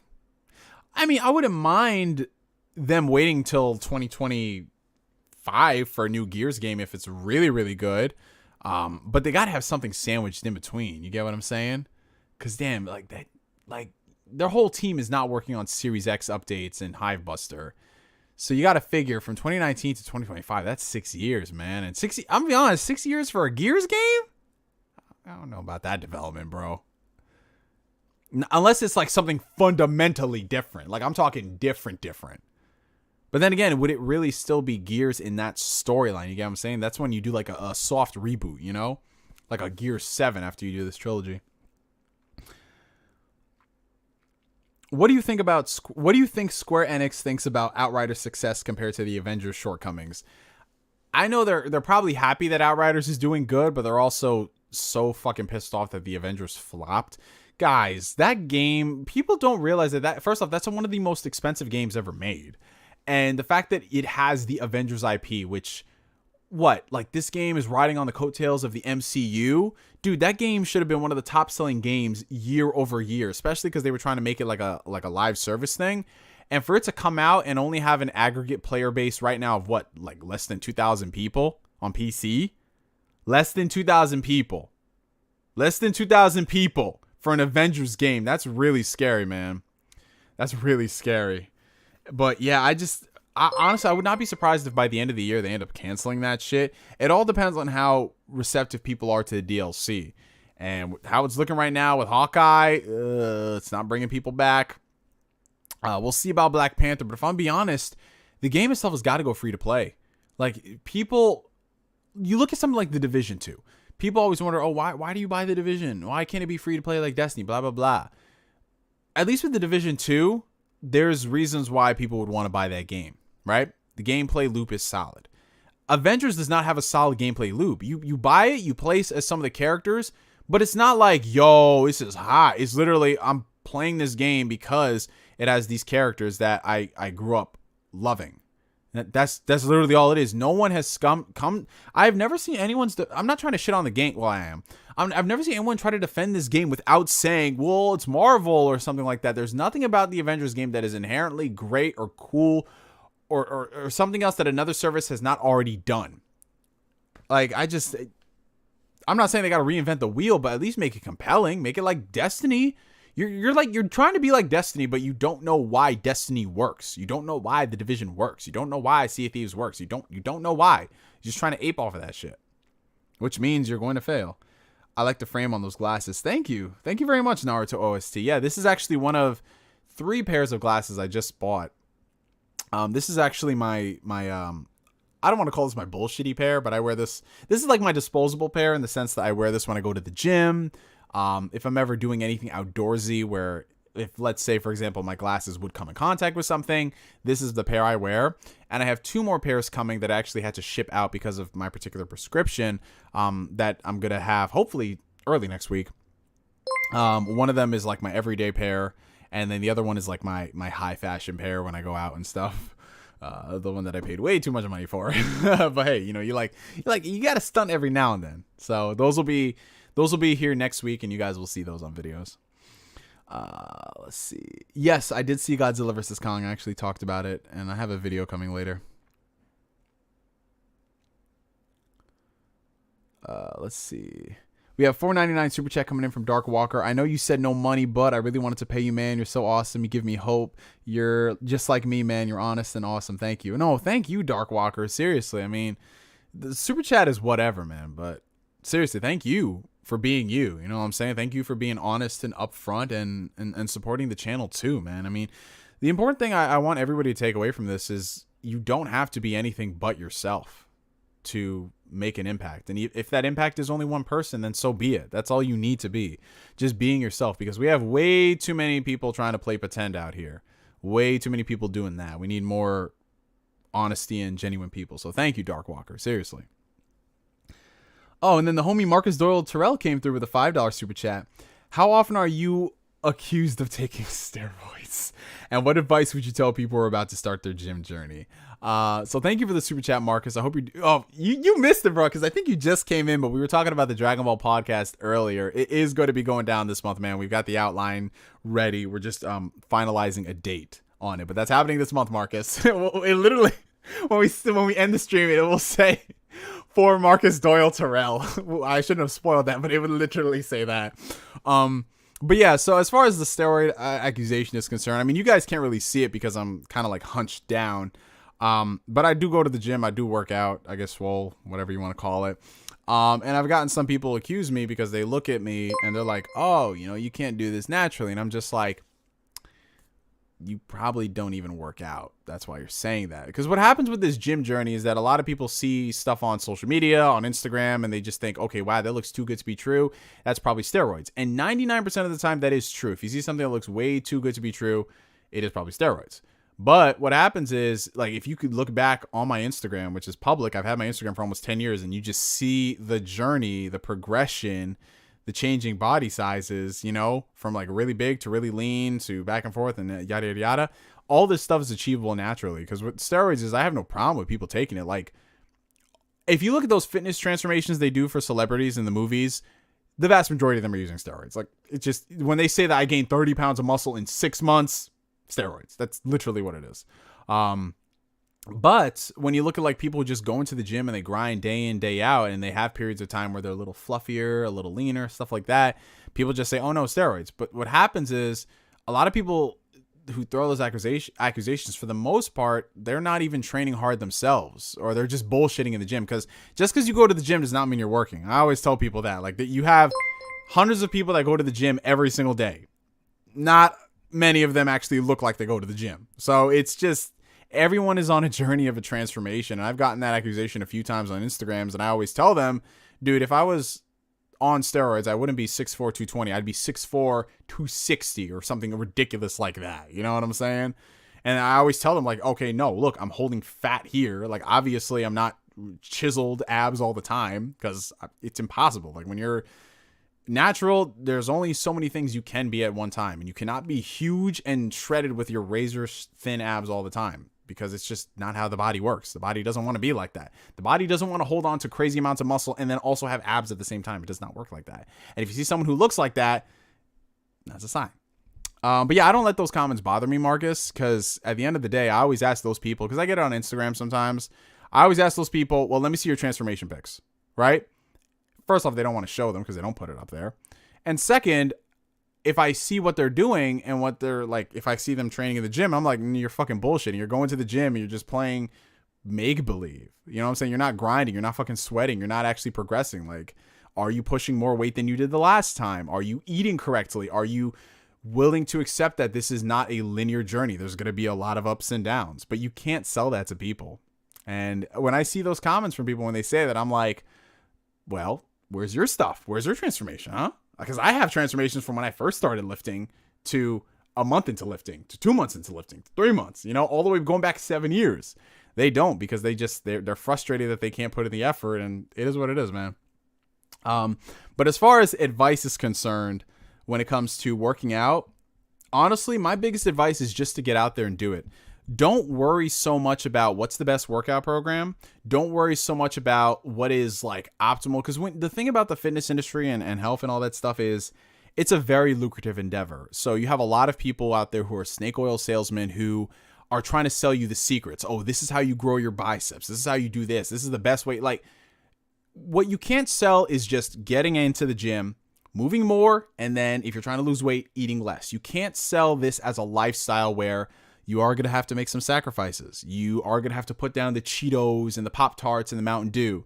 You're going to have to cut back on the drinking. You know, you can still live this life in moderation, but there are going to be some times where you got to put in the work. You got to eat clean for a few months. You got to do your cardio. You got to go to the gym when you don't feel like going to the gym. And it just is what it is, because if you want anything that bad enough, if you really want it, you're going to dedicate that time. And if you don't give it that time, you're not going to see the results. And I actually had to have this conversation with one of my boys, because he's been trying to lose weight for the past almost 10 years. And he sees me and he's like, well, how do you do it, man? And I'm just like, do you want my honest and brutal advice? And he's like, yeah, what you're doing for the past 10 years hasn't been working. So why do you keep doing it? And then sometimes people need that push.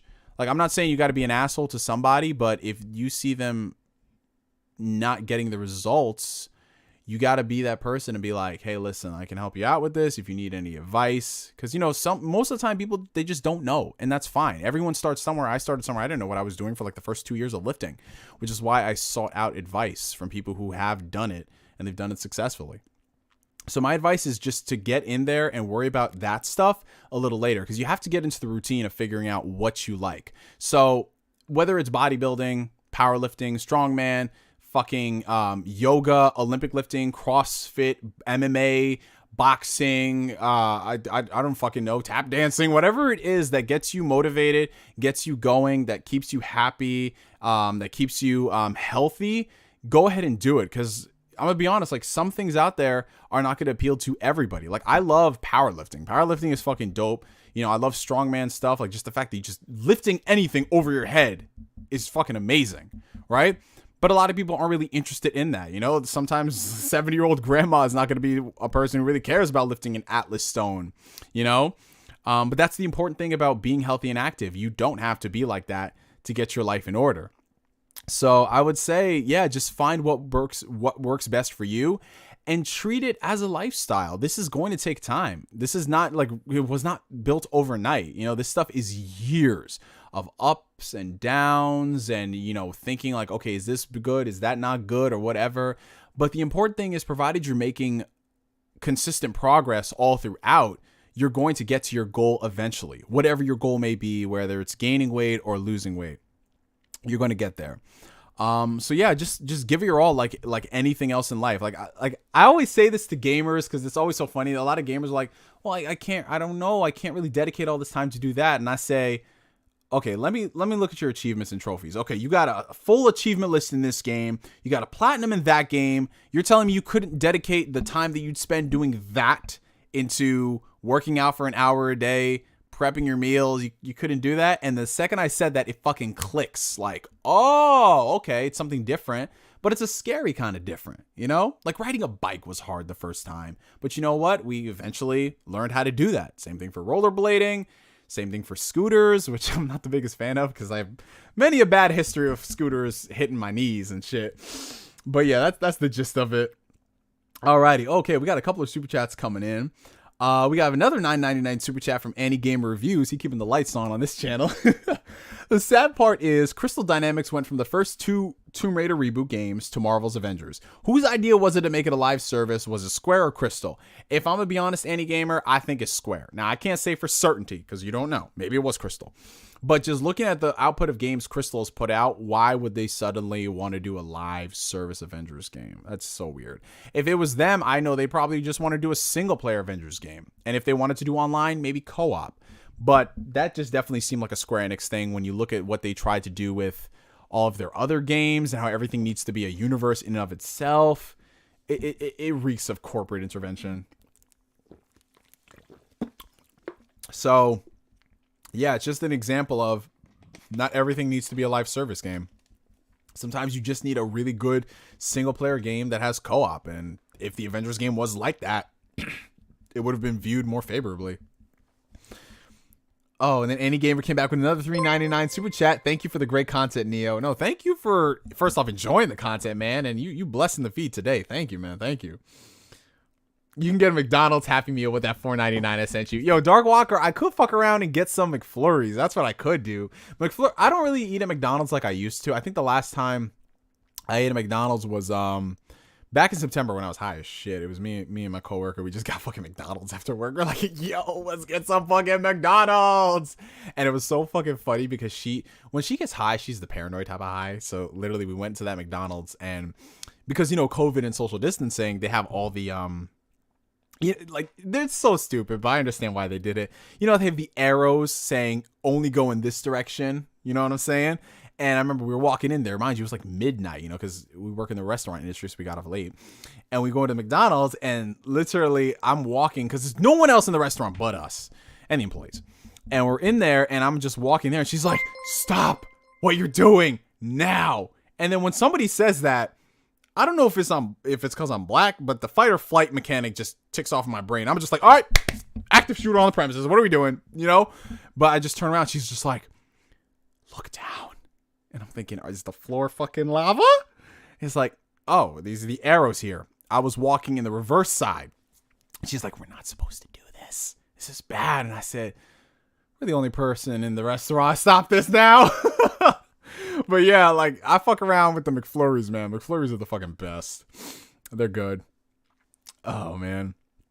Let's see. Let me answer another question here. Oh, damn, we're talking about old school Neo videos. Yo, them classic Windows XP days. I remember I used to edit my videos on Windows XP up until up until, I want to say 2000. Shit, up until 2000. Fuck, what was it? 2011. I was editing on Windows XP. Every now and then I use my dad's computer for Vista, but I had all my programs down here in my room at home base. And yeah, man, it was an era, man. I used to edit. I first used Windows Movie Maker, and then I downloaded this I had this program that came on my capture card called, like, I think Corel Video Studio, and I edited all my videos in that. It was dope because it was like really easy, simple to use. I could do picture in picture. And then I upgraded to Sony Vegas, and that was my go-to. And I still use, so people are always surprised when I tell them I still use Sony Vegas to this day. I'm like, I know Sony Vegas like the back of my hand. It's so simple. But I mean, I do know Premiere, I do know Final Cut, but it's just Sony Vegas is just so fucking easy for me. All right. Let's see. It's definitely sushi. This man posts this religiously. Yo, I love sushi. Oh, we just broke 100 likes. Appreciate it. Oh, Atlanta, what's going on, bro? Good to see you, man. Good to see you. Appreciate all the likes, you guys. Thank you. I just got told by my doctor, and I'll get to the super chats in a second, you guys. You're fucking blessing it tonight. Holy crap. We about to buy PS5s and Xboxes for the whole block. Now, honestly, if I ever got like a crazy fucking donation, like let's say somebody donated like $10,000 to the channel, I'm buying as many PlayStations and Xboxes as I can, and I'm giving them shits away. Like, I don't, like, for me, if someone blesses me like that, I'm blessing the whole block. Like, everyone here is like, fuck it, you know, just go ahead. We're going to get this shit popping. PlayStation, Xbox. Like, I'm that type of person. Like, because for me, it's like, all right, provided I handle everything in my life, you know what I'm saying? I just want to give back as much as I can to the people who supported me. Because I feel like that's what you should do. Like, people who help you in life in whatever way, you should try to help them too. So, yeah, if someone ever comes through with a $10,000 super chat, we buying PlayStations and Xboxes for everybody, and we're doing a different giveaway every month. That's what we're doing. I just got told by my doctor I got to get glasses. Any tips for new glasses, dude? Okay, so Goblin, my tip for glasses is, first off, if we're talking like style, your style is going to be completely different to me. So it's all going to depend on how you look, your face, your hairstyle, your clothing attire, all that stuff. So I can't really answer that for you. In terms of like basic general tips when it comes to glasses, something that's very comfortable, something that's going to fit your face very fine, and you can have it for hours on end. Also, one thing you got to look into, like some glasses nowadays, well, a lot of them nowadays, they don't really have the, you remember how the old school glasses had the little tiny gel that would just sit on your eyes? And as you guys can see here from my years of wearing glasses, it kind of indented into my face. But, be very specific about which kind you get, because on previous pairs I've had like these that don't have the gels right there. After a couple of years they would wear out and those glasses would fall off my face. So that's something to consider. This one not so much, because it has these little these like rubber pieces. I don't know if they're exactly rubber, but these things, they stay very firm on my face, whether I'm having them like this, you know, or I have them all the way back. This is like glasses stuff. Glasses. I was taking care of glasses 101, but it's awesome because you never know.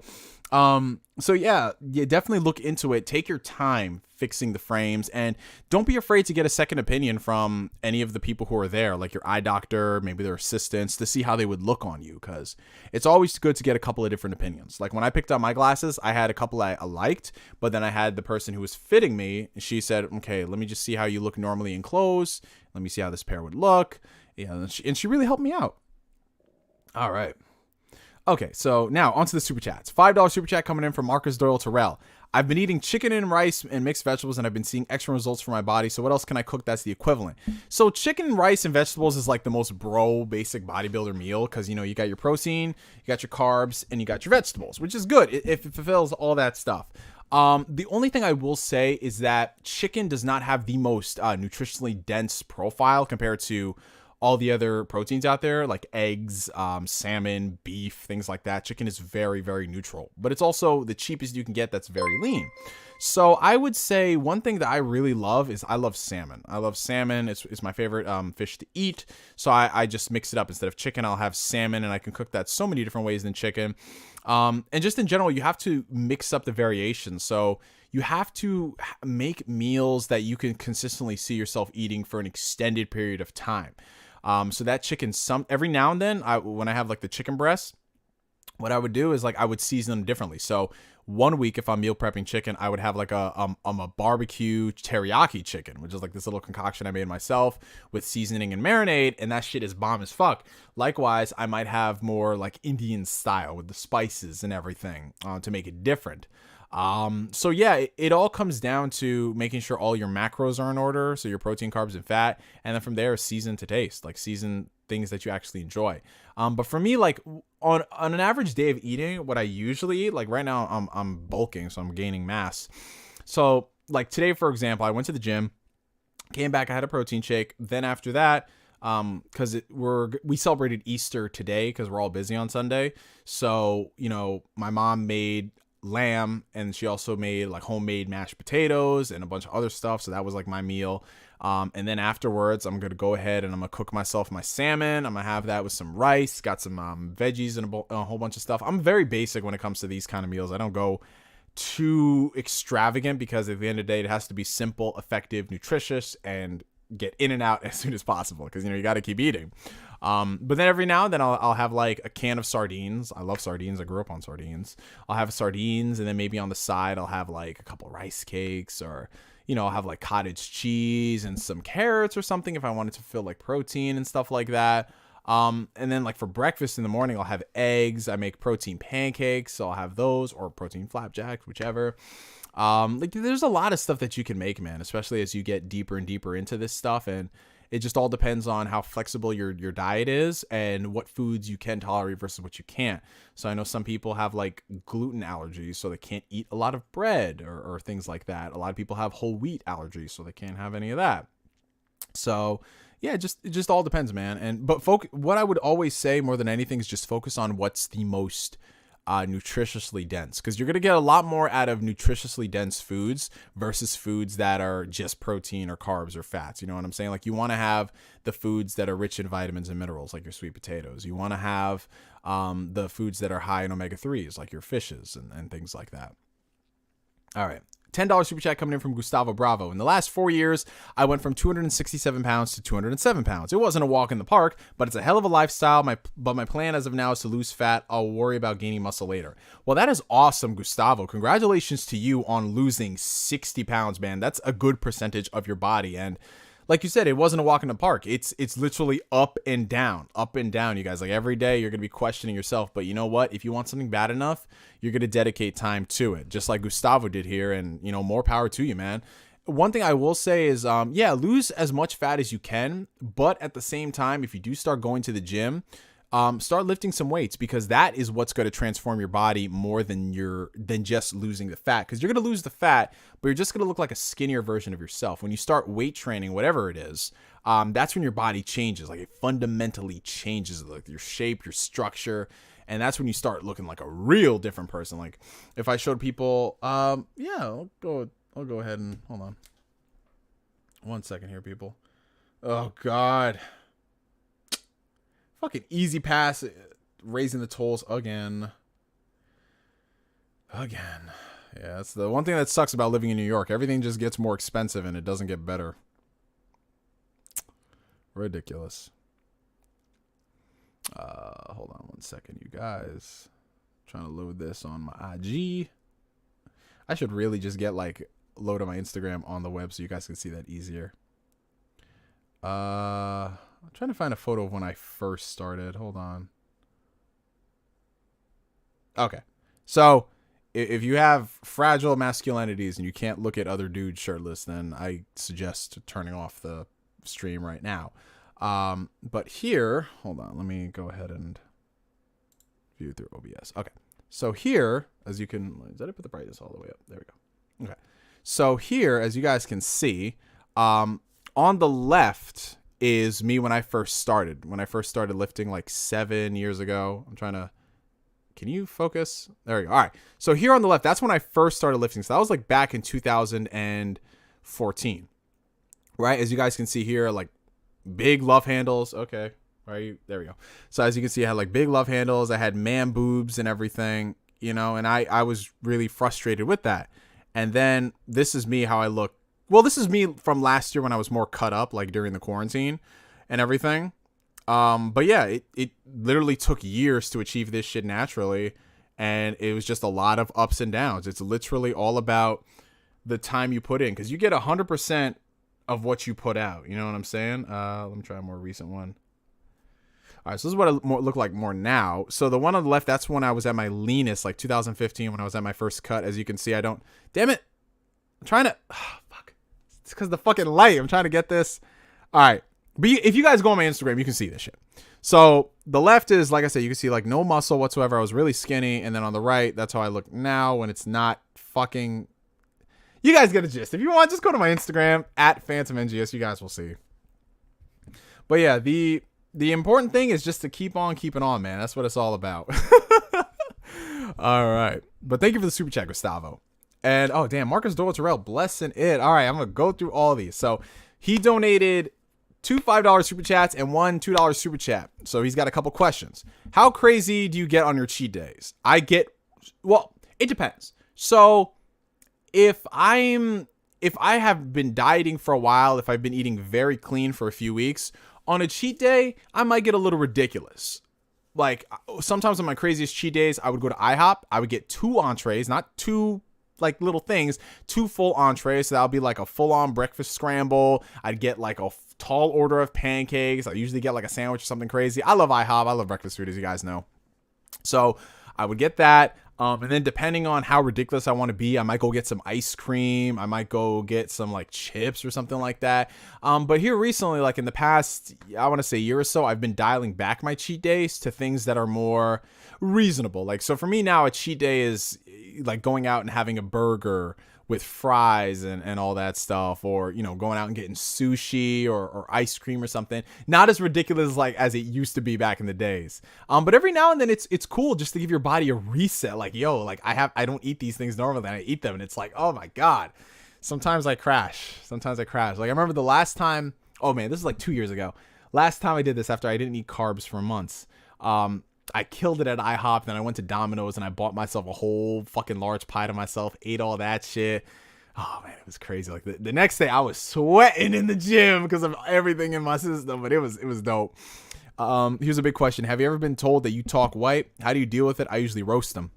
Oh yeah, as you guys know, I mean, I still get this shit now. Oh, you don't sound black, this, that, and the third. I've got that shit my whole life.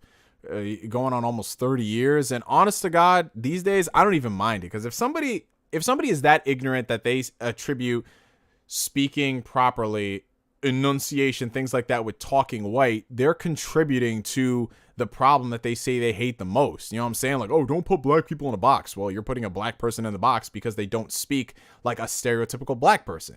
And while we're at it, what does a stereotypical black person talk like? Because by then you're stereotyping somebody, because, oh, you're supposed to talk like this, right?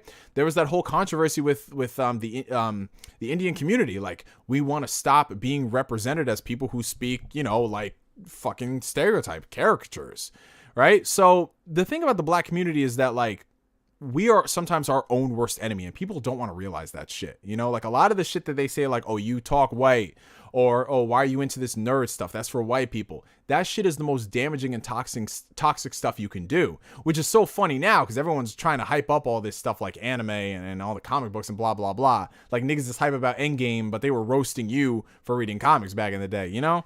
So those people, Marcus, I don't worry about them anymore. I just like, okay, you say this shit.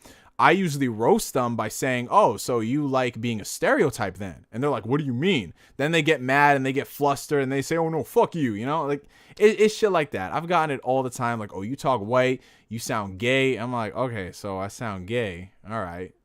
Whatever that means. You know, I mean, I like women. I like putting my penis in vaginas. So that does not make me gay if I like putting my penis in vaginas. You get what I'm saying? So with those type of people, you just got to roast them back. You know, you don't have to just ignore it. You just got to find something else about them. So I remember there was this one time somebody said this shit to me and I was just like, bro, that's why you cheat on your girlfriend all the time. And then everyone in the class was just like, oh shit. Because yo, if you find out that someone's cheating and then you out them publicly, that shit travels. And that nigga was so upset when his girl found out. And I'm just like, oh, hey, I'm just the guy who talks white. You know what I'm saying? Like, yeah, people, you got to find something else to roast them back about. Because remember, they already don't value you just based off how you talk. You get what I'm saying? But at the same time, they want to praise all these black people like Jordan Peele. Like when I saw someone say, oh, they're praising Jordan Peele, I'm like, y'all spent 10 years clowning Jordan Peele for how he talked. You know, so don't come on here saying you love Get Out and you love Us. Like, get the fuck out of here. Let's see. And when did you start making sure you dress well? In high school, I could have cared less, but when I started working out, let's just say I bought the J's. So this didn't happen, honestly, Marcus, until my early 20s. So I want to say like 2021 is when I really started looking at my fashion. That was also the time when I first started working out. And yeah, it just happens when you start working out and your body changes, you start having to buy different clothes, and then you start looking at your style and what worked. So definitely within the past like 7 years. More recently, I've really stepped it up within the past 3 years. I've definitely focused on getting clothes that are of better quality rather than what they're all about. So I used to be big into graphic tees back in the day, you know, like, oh, if it's this thing I love, I'm going to get a shirt for it. But the thing about those graphic tees is that they're so poorly made and they use like the cheapest of shirts so they can sell them cheap, that they're not really the best form fitting. So I looked into my entire closet and I was like, okay, what can I actually work with? Like what works well for me? And I had to donate a lot of stuff that I don't wear anymore. A lot of stuff I just put away, or I turned it into like lounging wear. But the older you get, it's not about having so many different clothing outfits. It's all about finding what works best for you with your style. So if you're a tall guy, sometimes it's not something that's right off the rack, because if you're a really tall guy, you have different proportions than someone who's, 5'7", which I guess is 5'7" or 5'9" is the average in the world. I think it's 5'7". So yeah, definitely within the past couple of years, I've stepped things up. As you guys can see, like I took a lot better care of my hair, glasses, and if you see my Instagram and photos like that, like I like to think I dress somewhat decent.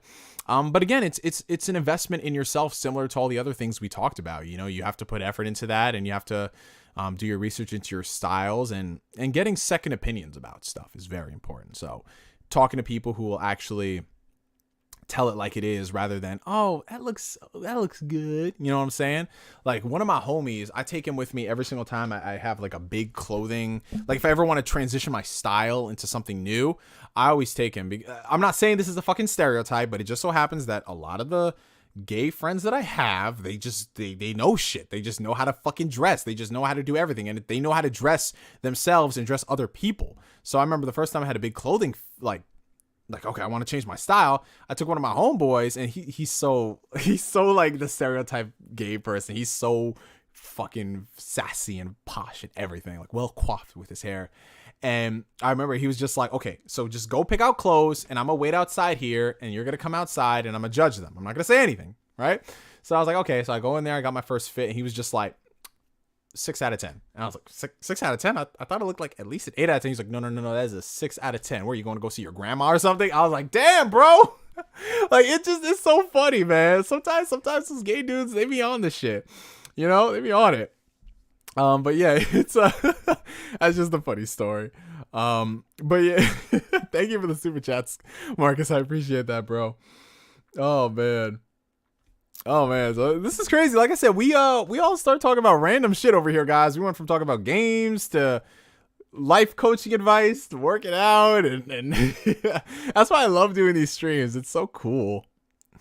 Alrighty, so let's see. Would it be possible to actually work out and not have any transformation pics? Absolutely, because a lot of people are not comfortable taking photos, so of course they're not going to have any transformation pics. That's a guarantee, especially for a lot of the older people out there before the age of smartphones. Yeah, of course they don't have transformation pics, but I think it's very important, especially now more than ever, to document your progress, because the reason why I always tell people to take photos, even if it's just for yourself and not to post it on social media, it's good to have it just so you know where you started. And what happens with a lot of people on this journey is that they keep looking at themselves in the mirror every single day. And if they don't see any change, they think something's wrong. But what they don't look at is how they looked like 6 months ago. And then from there, a year ago. And that's why it's so important, because if you have the photos, you can tell when you're making progress and when you're not. If you don't, it's kind of hard to gauge. I mean, you can if you're very intuitive, but photos definitely do help. And they're great at reaffirming that, okay, what I'm doing is right. like I'm on the right track. Like every single time I feel like giving up, I'm just gonna be honest, I just look back at all those photos and I see the progress that I've made, and I'm like, yeah, just take it one day at a time, bro. So it's important to do that.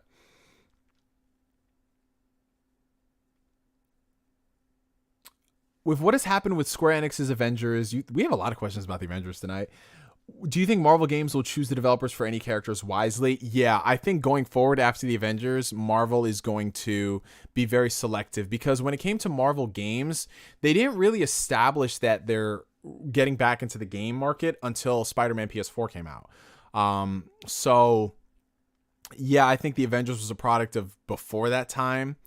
And I think going forward, they're going to be very selective about who they license the characters out to, which is very important because you want to have the right character fit with the right studio. You don't just want to go with like, hey, this is a big studio, we'll just do that.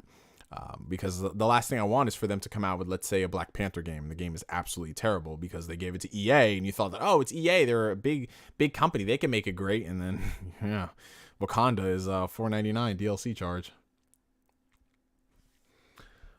People have been saying rumors about how Xbox is making a Captain America game because of the Xbox Falcon and Winter Soldier ad campaign. I don't know how true that is. I actually have never heard that before. I've heard people say they want Xbox to make an exclusive Marvel game, whatever, because of Spider-Man on PS5. But the reason why Xbox is doing the Falcon and Winter Soldier ads is because Xbox has marketing deals in place with a lot of these companies. They had marketing deals in place with Funimation. They had marketing deals in place with Disney for Disney Plus, with The Mandalorian, and they're doing the same thing for Falcon and Winter Soldier. So I don't think that's a sign. I would love for them to do it. Like, I would love for them to give Captain America to one of their studios. That'd be awesome.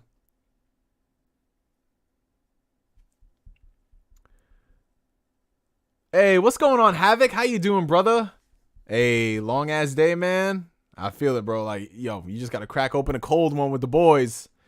That's how it is, man. I hope you're doing well, man. We got to hop on some Outriders soon. Hopefully, if the servers work.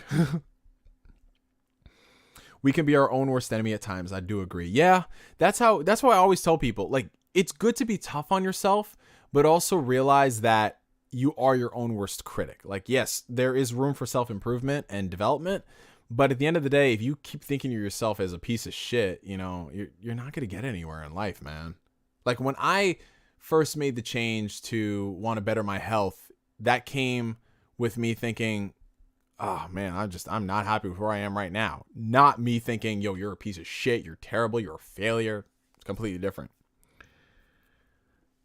That Indiana Jones game, yeah, that's another example. Lucasfilm Games, their gaming division, they're very, very selective about who they license stuff after Battlefront happened. So, you know, we have Star Wars going multi-publisher with Ubisoft. The Division developers are working on a Star Wars game, whatever that may be. I can't wait to see what it is. And I think if a developer could do, if they are making an online focused Star Wars game, which after Respawn with Jedi Fallen Order, I don't think just because they have a developer, it has to be in the style of their older games. You get what I'm saying? Because Respawn, they were doing Titanfall, and then they gave us Jedi Fallen Order, which is a completely single-player experience. So I don't think just because Ubisoft Motive is working on it and they did a Division, that it has to be a third-person Star Wars game similar to Division. I would love that. That'd be great, but it could be something else.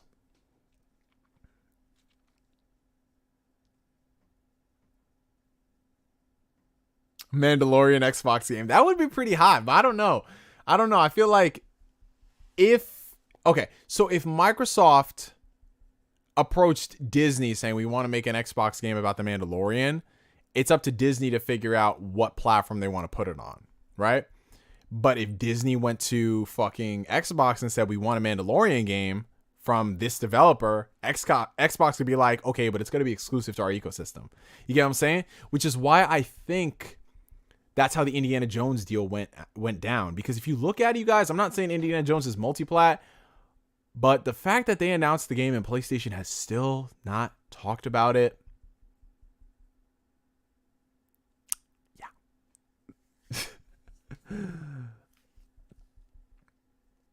Yo, speaking of Wendy's, actually, you know what? We got a $5 super chat coming in from Chocolate Asylum. Hey, yo, that's a dope name. Speaking of Marvel games, I could use another dedicated Hulk game. The 2008 one is dated, but still super fun. Bro. Fucking the Hulk games on the PS2 and shit. Oh my god, bro. PS2 had so many great superhero games, man. And that's what sucks, because these like the games create themselves with these characters. Like, I would love to play another Hulk game. I think my pitch that I've told you guys ad nauseum would be, I would love for them to do a Daredevil game where it's done in two separate parts. So your daytime levels, you're playing as Matt Murdock and you're a detective. So it's kind of done like L.A. Noire, where, you know, you go and you investigate crime scenes, you gather evidence and details. But at nighttime, it's a completely different game, and you become the man without fear. You're Daredevil. You're going around and you're taking down crime. But some of the things that you discover at night as Daredevil can help influence your day-to-day stuff as Matt Murdock, which I think would be the coolest fucking game out there, but nobody wants to make it, which fucking kills me. Ugh. I need to make that game. I need to get some funding.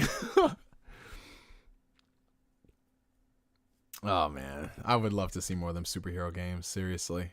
But I think it's about time we wrap it up for the night, ladies and gentlemen. We have been going on for, I want to say, a little over 2 hours, about to be at 2.5 hours.